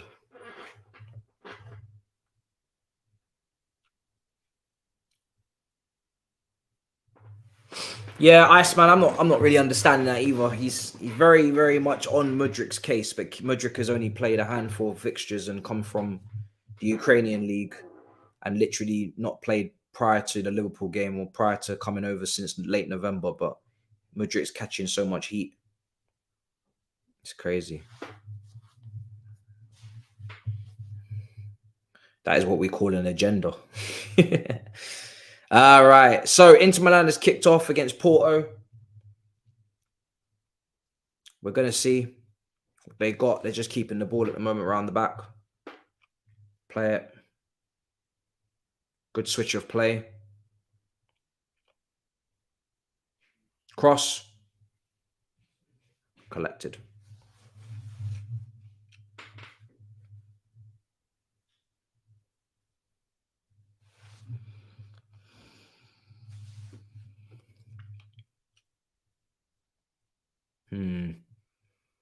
I don't know who's looking more likely to do some damage in this game, if I'm being completely honest. Inter Porto. Seems very, very balanced, man. It's up to, I don't know who's had we'll see who's had the better halftime team talk, because this game is very, very balanced. Anybody's game. Leipzig seem like they're trying to step up the tempo, but I'm not falling for it. First half, they did the same thing, and then they just petered out. I'm not really that shocked in Mudryk, no, because I didn't hype Mudryk. I told you all, I don't know Mudryk. I don't know Mudryk like that, so I'm actually not that shocked. I'm not that shocked. I could look at the price tag and be angry, but I'm not that shocked, no, because I don't know Mudryk that well. How many games do people watch in the Ukrainian league? You know, not really any. We saw some champion. I didn't even watch him in the Champions League that much as well. I know he got a standing ovation at the Bernabeu, but I didn't even watch that game. So I didn't really have mad high expectations of Mudryk. I just was interested to see how he would start. I don't know him, so I'm not really that stressed. I'm genuinely not that stressed because I don't know him. Just a young player with potential. That's it. I just capped it off at that. As simple as that. Remember how annoyed I was when I heard it was 100 million and I thought it was 100 million up front. Imagine if we paid 100 million up front. You'd be even more angry now.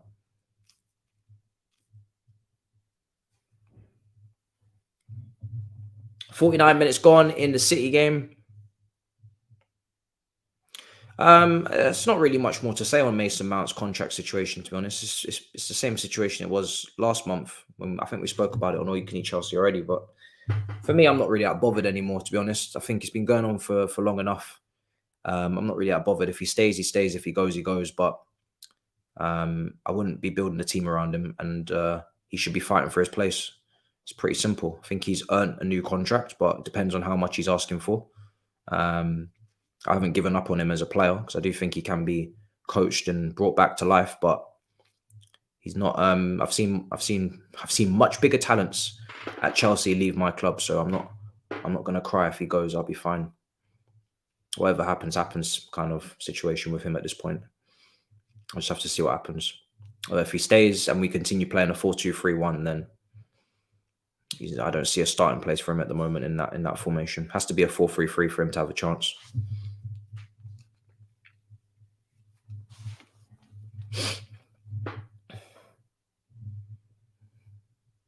It's hard to judge Mudryk when everybody's playing so poorly in the Chelsea team as well, apart from maybe the defence, but no attacker is actually playing well. So I think that responsibility has to fall on the manager a lot more. Inter Milan, Porto.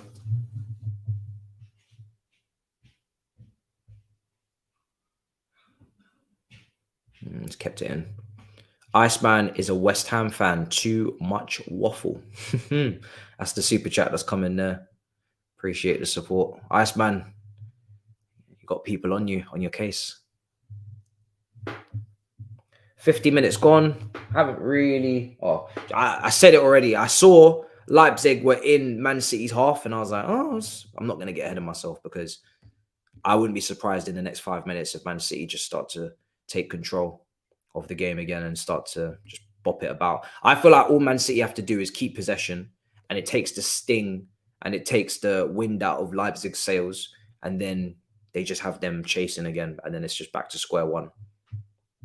I'm waiting for Nkunku to come on. That's when that game really might come alive, is when Nkunku comes on.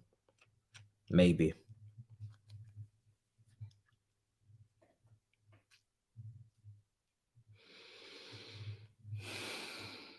I think Porto are going to make a change. Let's see who's coming on here. Pepe up front with Taremi. Need to see more.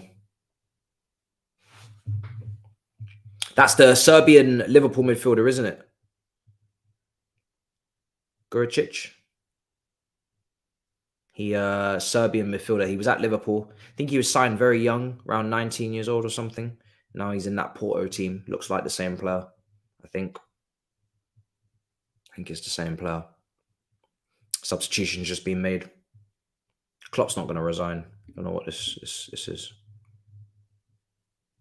He's already said actually he's going to stay for 10 years if he can. Yeah, he used to be. Okay, it's the same guy. Yeah. What happened with him at Liverpool? Because never really saw too much of him. Not good enough? Or didn't get a chance? Or was it injuries? I don't know. Let me know in the comments. I know there's a few Liverpool fans in the comments. What happened with that guy?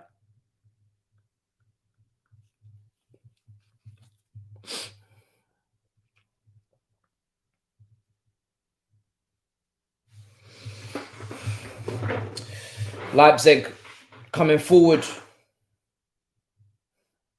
What are they cooking?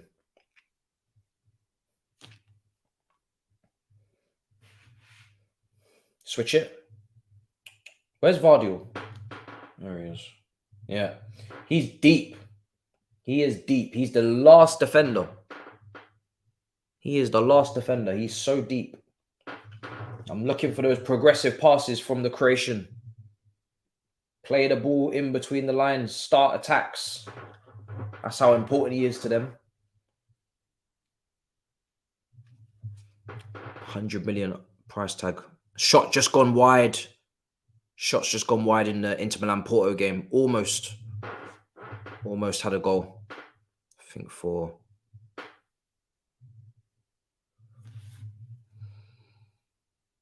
Inter Milan.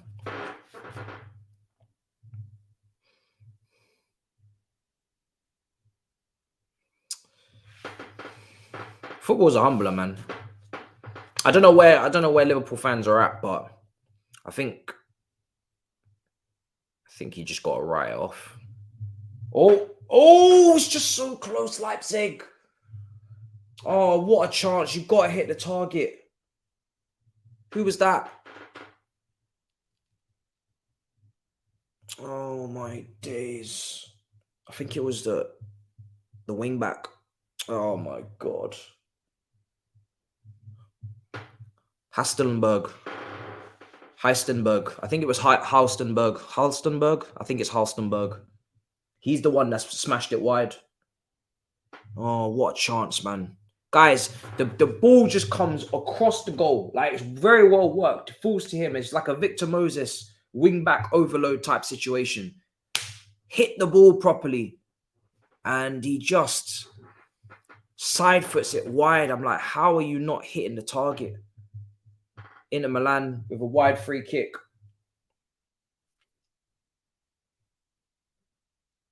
Ball in. It's been cleared. Here come Leipzig. They're going to take the throw, taken quickly. Go on. Timo Werner. It's Werner. Werner. Ball in. Oh my God, it's cleared. That was a good save. It's a good save. Oh, good save again. There's another good save in the Inter Milan game as well. Onana's made a big save. Porto testing. Big saves from Ederson and Onana at the same time. Yeah, he gets down well. Onana had to make a big save as well.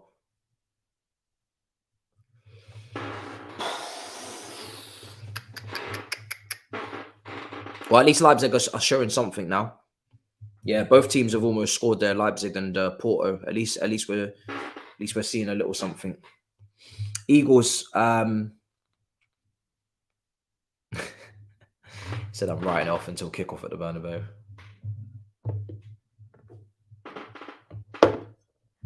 Woo! Phone nearly slipped. Come on, let's get some goals going. Grealish. Oh, it's intercepted. With the new owner for Chelsea, the way to bring creativity and spice to the team is to bring Di Maria and Barella to two quality players. Bring spice to the team. We could bring in Martinez. For me, signings is the last thing I'm thinking about. I think we need to get better of what we need to actually integrate what we have and actually start to see the fruits of our labor and start to see the value of the money spent. I don't think I'm not going to speak about any more signings until I see these players integrated. Too many times we and Chessiao on Twitter, the Chelsea podcast for Touchline, they always say as well, fan base is a little bit obsessed with shiny new toys, obsessed with new signings, obsessed with splashing money, which is fair enough, right? Great save. Oh, Nana. Oh my God. I've just seen one of the maddest triple saves. Onana's just made 3 massive saves. Oh my God. Oh my God. Oh my God. It's unbelievable. This is unstoppable stuff. This guy is a freak. This is freakish. Oh wow. That's crazy. Chelsea have signed a lot of players already. I think integrate those first, and then we'll see. We all know that, you know, ideally we need a sitter in the summer. The goalkeeper position being looked at, and the striker. I think after that, I think you need to leave it alone and integrate what you've got. I don't want to really see any more than three players in the summer. A lot of outgoings need to happen. You need to use those players now. Is Ake bombing forward? Gundogan. Here's Grealish.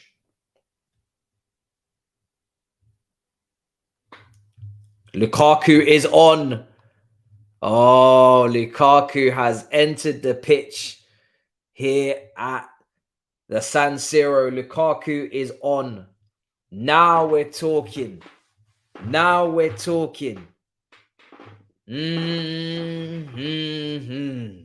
This watch along just got very, very interesting.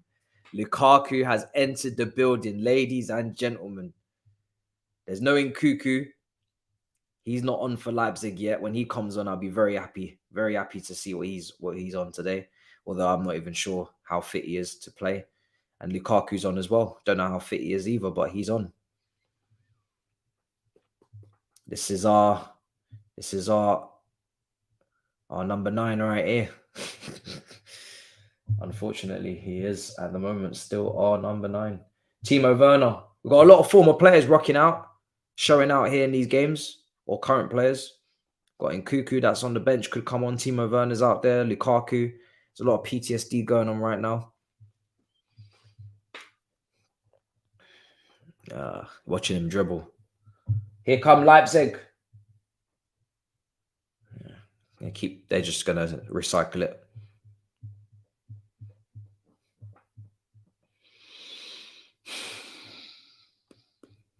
What is Lukaku going to do today?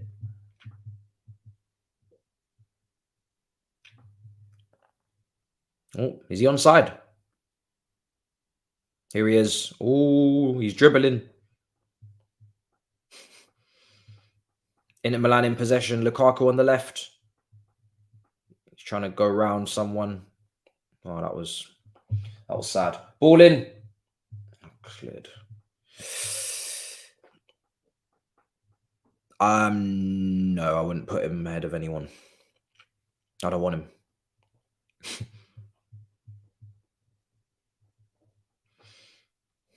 They're just showing. I think they're showing the triple save again. Yeah, unbelievable goalkeeping. Unbelievable goalkeeping.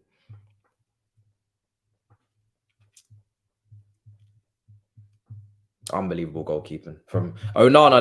That was probably one of the best moments of the match. I'd say, if not the best moment of the match. Watch Lukaku and Werner score. I'm here for it. Please do it. Entertain me. Entertain us. Score those goals. Score those goals, man. No one's gonna stop you. No one's telling you not to. Here come Leipzig again. Do you know what it is? Yeah.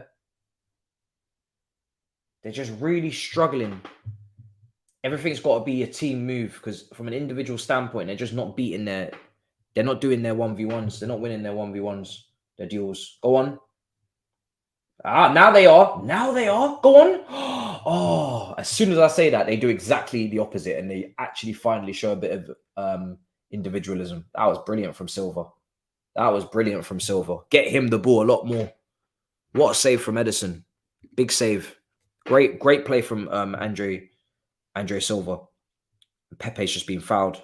I think Martinez has gone in very late. Yeah, he's gone in late.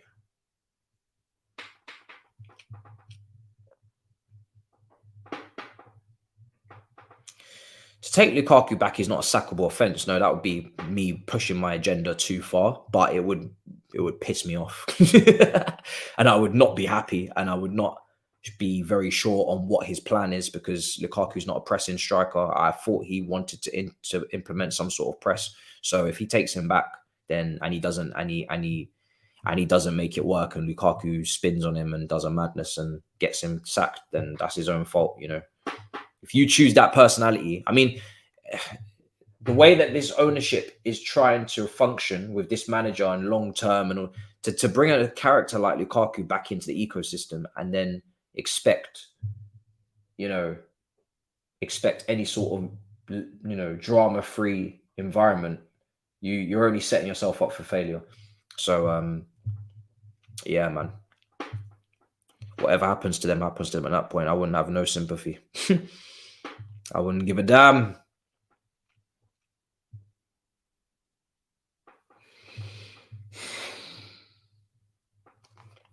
Porto coming forward again.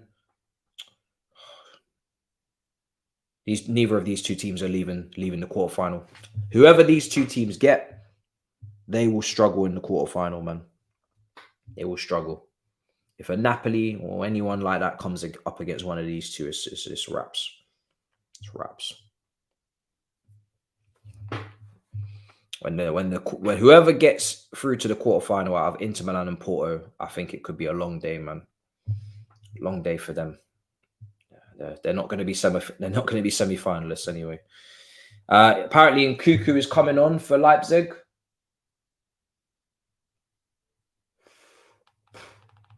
It's good to know. I need Nkunku to come on.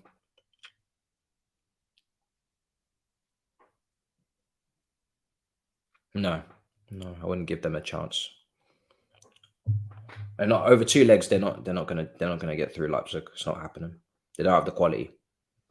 Man City are definitely going through on two legs. I just wanted them to make it interesting tonight, but I don't know if they're even going to do that. But let's see if Nkunku can change things. Mendy's massive downfall. Are you talking about our goalkeeper Mendy? Because he's not even playing, man. So he's injured. So I can't really overdo it. And even, to be honest, value for money, he's been great. To be honest, he's been great value for money. We didn't pay much for him, so his expectations are not high. His wages are very low. So I'm not really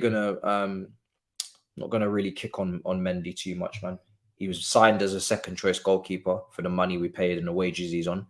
If that's what he becomes, if we sign someone in the summer, or Kepa leaves, or Kepa keeps him out of the team, then it's not that bad. I think he's a good second choice keeper to have.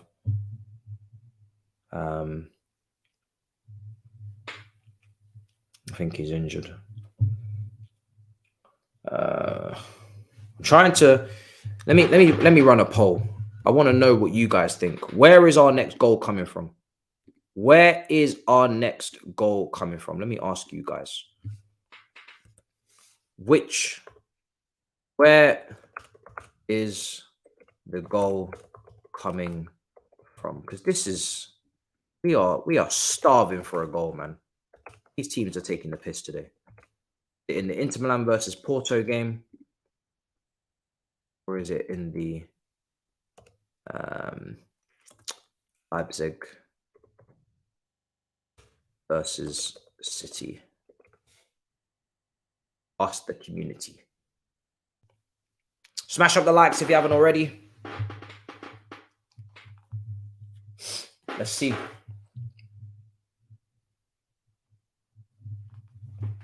Let's see. Or are we just not going to get any goals? Yeah.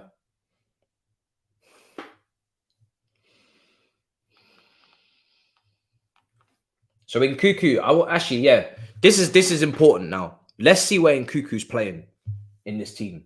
What position? Because I know he usually operates behind the striker, but I don't know where he's playing right now. Oh, City wide. Hairline wide of the post. Hairline wide of the post for Erling Hairline. Wide. Couldn't get it on target.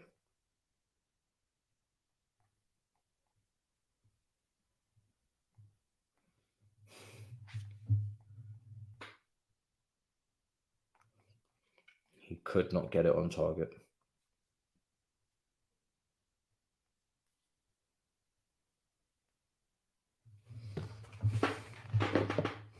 We gave you all the goals last night. It's true. It's true. You actually did. You guys gave us all the goals last night. You gave us all of the drama, all of the heritage, one of the best Champions League games of the season.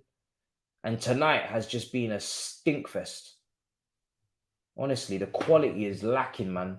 Going forward, quality is lacking badly.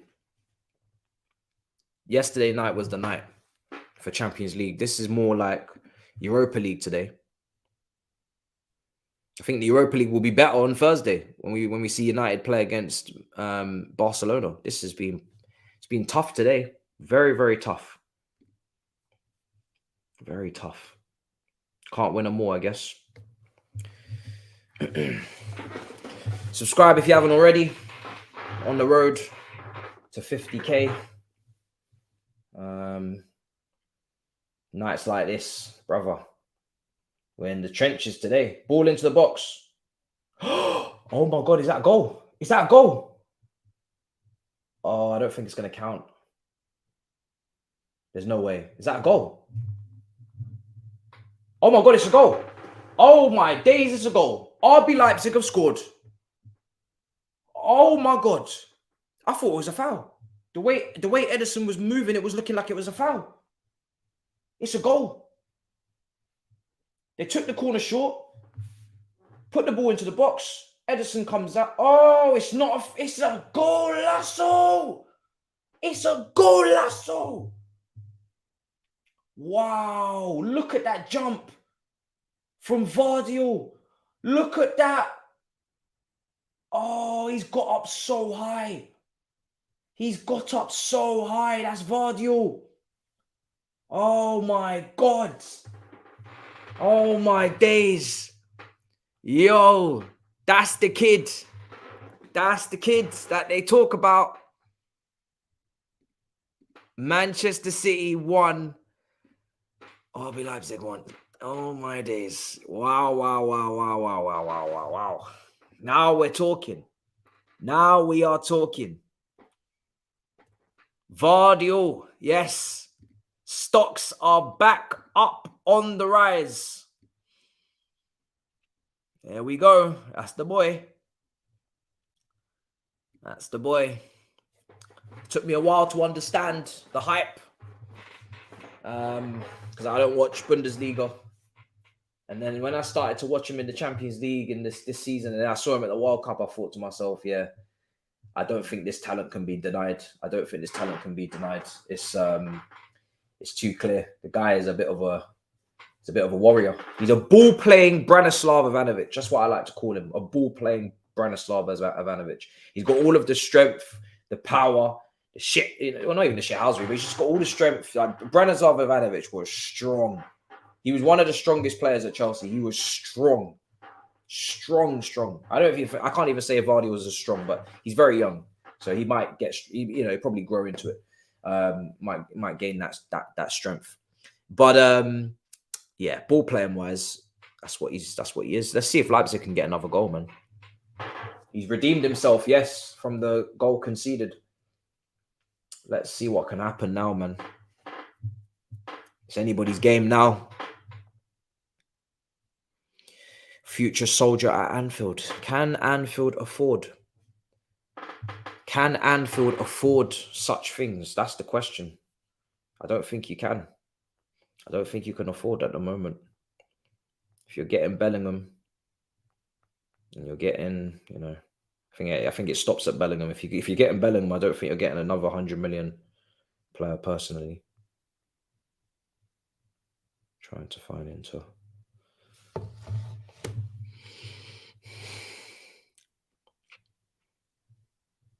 Everyone a Liverpool fan, according to Liverpool fans. I don't even know what's going on. Martinez scrap of a Lukaku assist.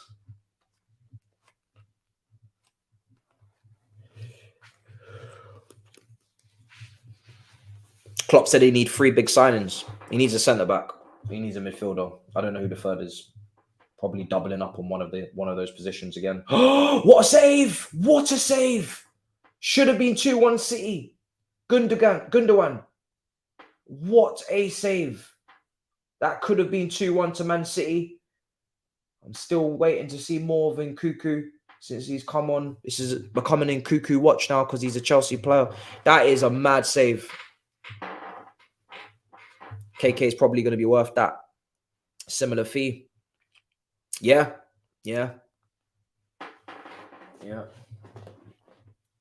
KK is definitely £100 million player you're looking at. Gundogan, big save, man.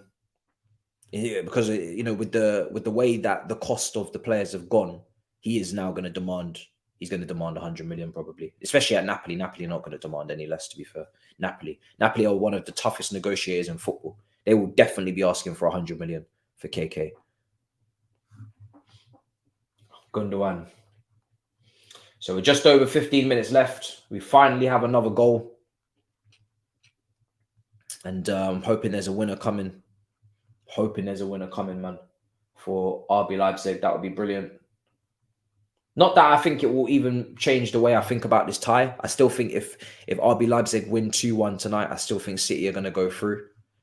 But it would at least make things interesting. And if City shockingly did not go through, then the Premier League is even more going in their favour because they've got to focus on that. So perfect. Ball over the top. Leipzig. Here's Timo Werner. Timo Werner, what you got for me?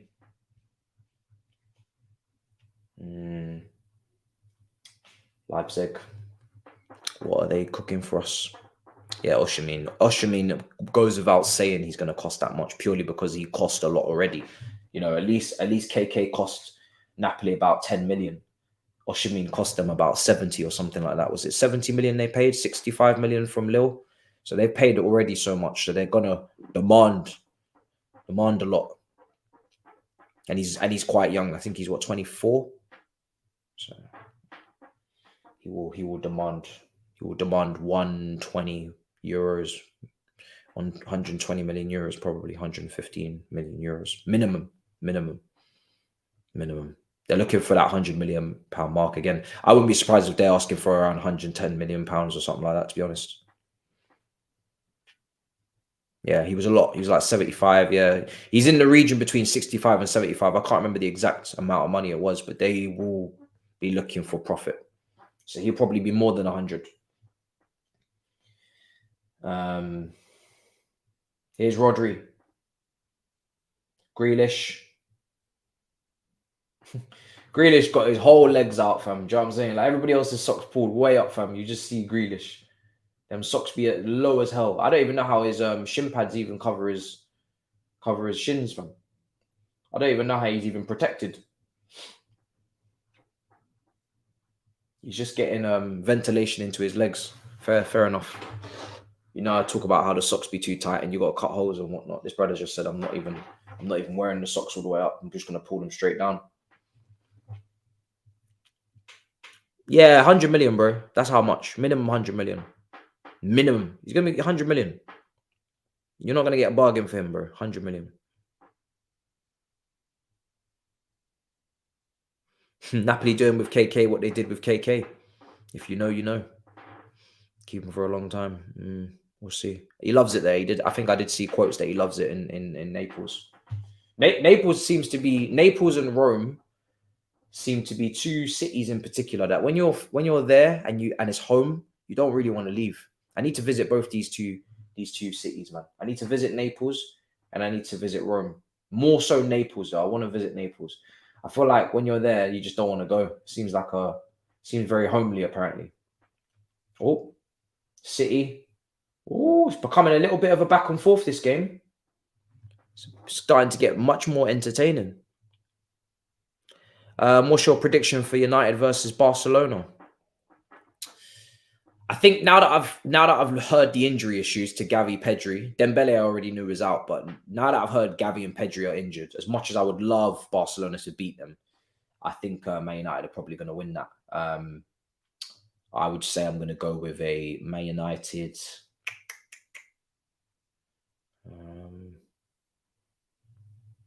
I'm going to go with a 3-1 United win. Yeah. Maybe 2-1. I don't know. It's tough, but I'm edging between 2-1 and 3-1. I'm going to stick with 3-1. I just think the buzz around Man United now with Old Trafford, I just feel like And Barcelona's injuries, I don't know, it's tough. You're going away to Old Trafford on a European night when they're moving like this. And they're a couple of days before a cup final as well. It's difficult, man. Very, very difficult. Especially with those injuries. It's been a red card in the Inter Milan Porto game. Red card. Oh. Is that my brother Octavio? That's what I like to call him. Octavio's been sent off.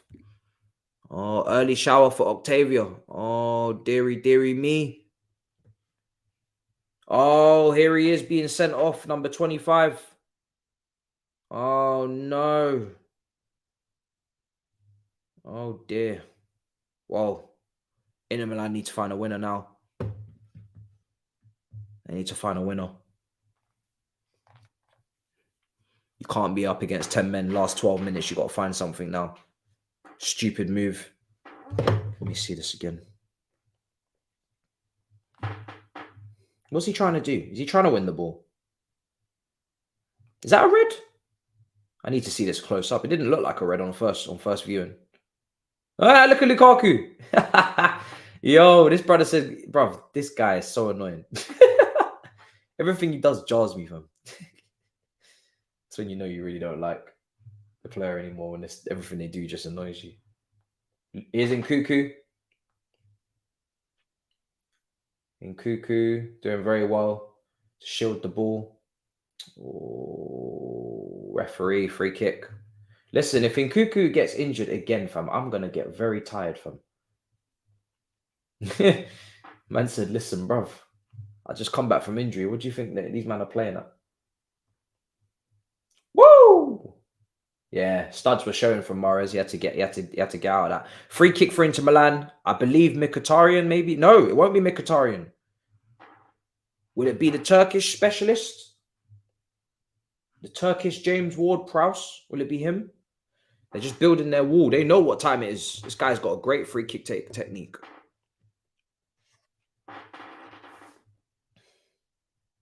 Nice, into the wall. It's into the wall.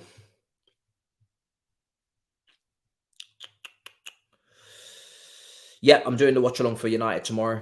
I'm even going to set it up on the channel early doors. So you'll see it there.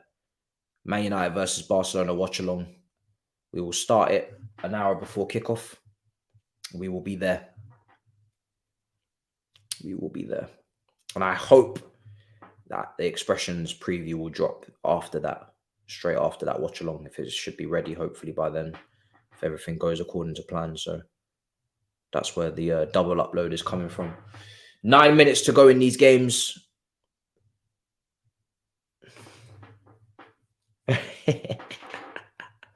Yo.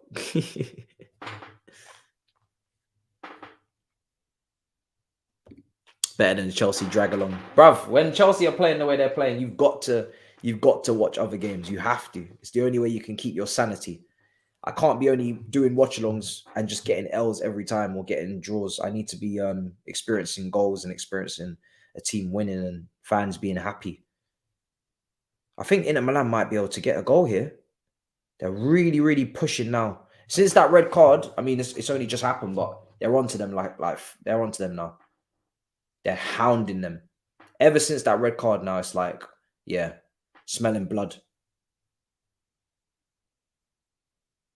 I wonder if City smell blood. The Sharks smelling that Red Bull blood. Let's see.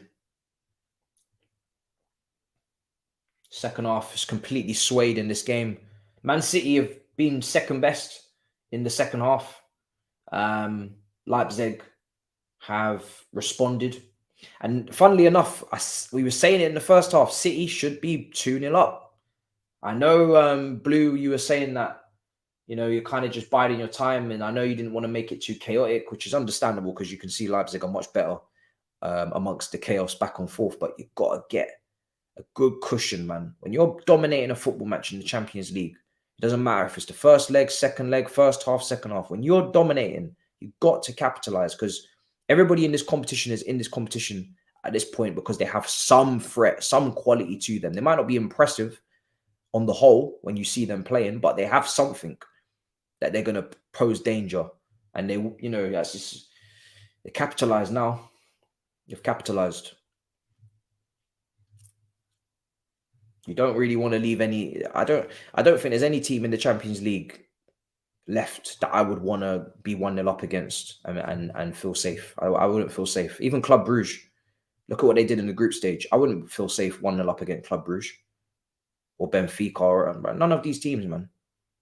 None of these teams. Oh, that was almost 1-0 to Inter Milan. Very, very close. I think it was Lautaro. And Nkuku's up front now, yes. I think he's in a front two. He's in a front two.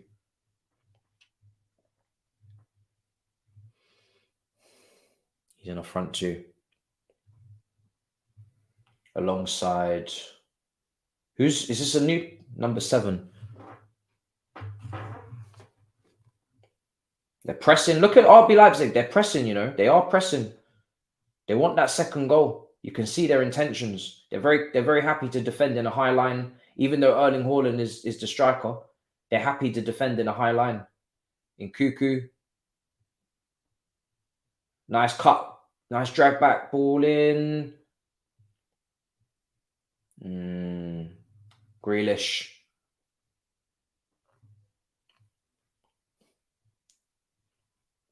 What's going on? Grealish again. Bit of an argument kicking off. I feel like this goal's coming, guys. Last 7 minutes. There's got to be a winner here. And there's got to be a winner here, man. I need winners. I need to see winners.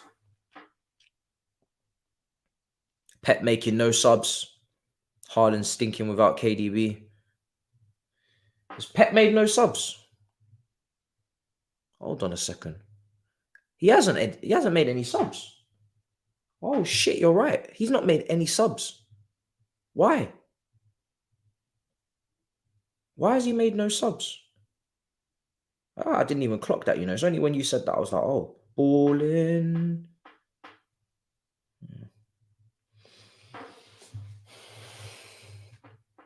It's a great shot. It's just wide into Milan again.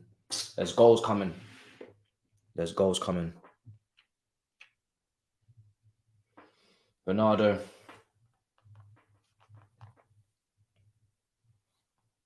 Ake.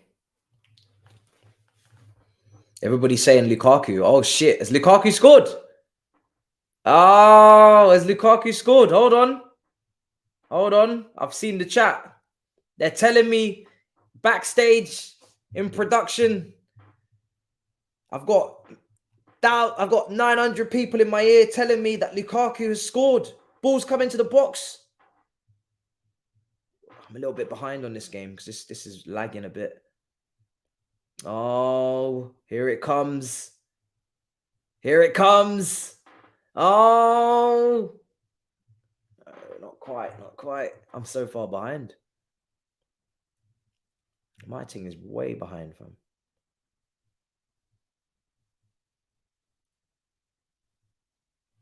Oh, there it is. Oh, there it is. Lukaku. Wow. Goal.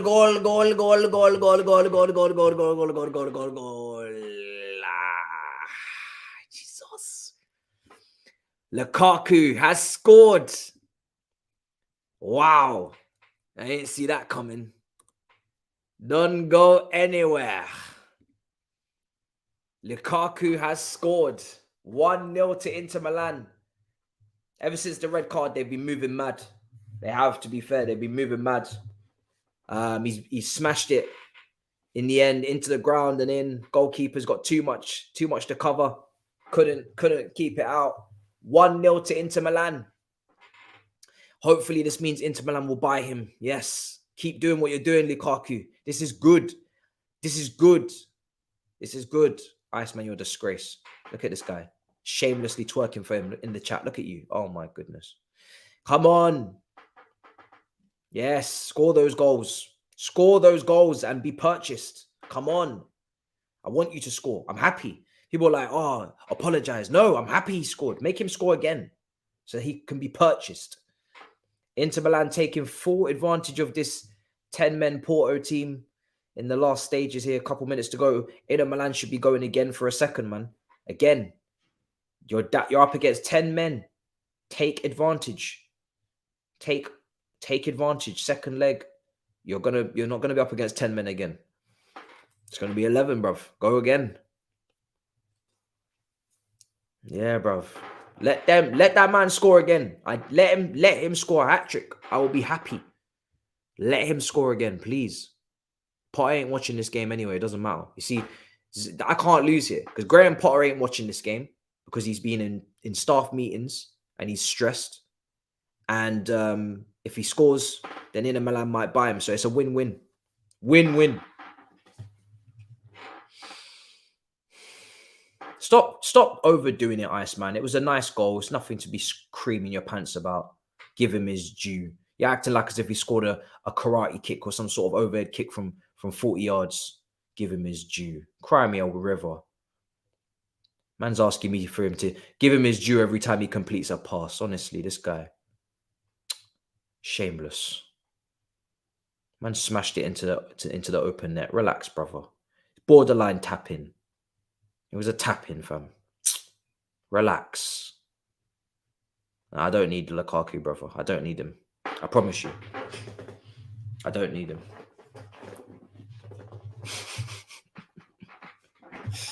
This brother, fam. This guy. He's losing his mind. Man said cold finish. Calm it down, brother. Calm it down. If it's such a cold finish, then let's see if Inzaghi wants to start him next game. Do you know what I'm saying? Let's see. When he can get into the starting 11, I'll give him some credit then, fam. Talking about cold finish. This guy is shameless. Yeah, it was a tap-in the end because the header didn't go in and it just rebounded back to him. And then it is a tap-in, to be honest. He's right in front of goal. But the goalkeeper's there, so. Man said one game at a time. This is shambolic. This is shambolic. Can we get a winner? So Lukaku scored now. That's one of our strikers who scored. Can Nkuku score as well? Can Nkuku score? Respect your record signing. Lukaku plus Mudryk. Hey. Don't let that last thing come out your mouth again. Man said Lukaku plus Mudryk soon. Don't let's allow. Lord Jesus. That was a disgraceful thing you've just done there. You are a madman. You're a madman. I don't want to hear no Lukaku and nothing from. There's no friendships, partnerships forming here. Stop this. Stop this. Just because we're starving doesn't mean we're gonna eat, microwaved McDonald's. No. You might be starving and you're gonna eat microwave McDonald's, but I'm not going to do it. I'll continue to starve. Lukaku is microwave McDonald's, fam. Microwave McDonald's. I'm not eating it. I'm not eating it, fam. Lukaku and Lautaro, I love watching them at Inter. I love watching them at Inter as well. I do. I love watching them at Inter Milan just like you do. Facts. I love Lukaku and Lautaro at Inter Milan. It's wonderful. I hope I get to see it next season. I love it. I love it.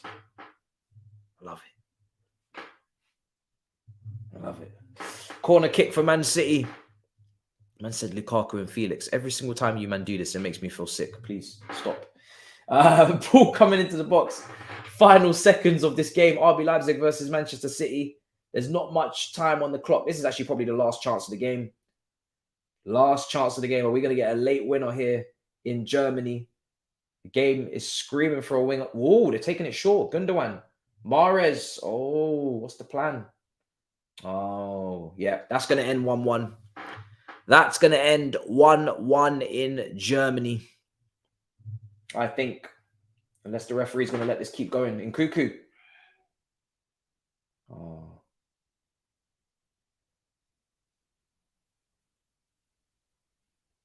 Full-time whistle blows, guys. Full-time whistle blows. RB Leipzig 1. Manchester City 1. I'm quite shocked that Man City have managed to not win this game. I think it was there for the taking in the first half. They haven't capitalized on their dominance in the first half, to be honest. And yeah, man, the struggles continue, I guess. You know, they're not They're not themselves. But second leg, I still expect them to go through. But Nkuku will be probably starting that second leg. So that will make a big difference. So, you know, he looked good when he come on, looked pretty tidy. Very tidy player, I must say. Especially with the PTSD of Bundesliga. I wouldn't say that if I wasn't sure, but he does look very, very tidy on the football. Very clean with his first touch and whatnot. And that's all good to see. So, good cameo from him. Decent cameo from the injury. And we move. And then this game here seems to be coming to an end. Inter Milan Porto. A Lukaku winner after coming off the bench for Edin Dzeko. Big Rom.com. That's what we call him. Rom.com. Yeah. Because, you know, the only time I want to see him is online. Online shopping, fam. Online shopping. I don't want to see him in real time. Only online. CD-ROM. Lukaku is microwave Mackie D's, as you are what you eat.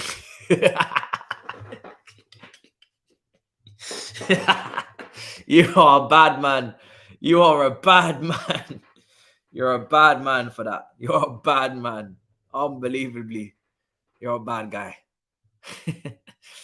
Wow. Full time at the San Siro. Inter Milan 1, Porto 0.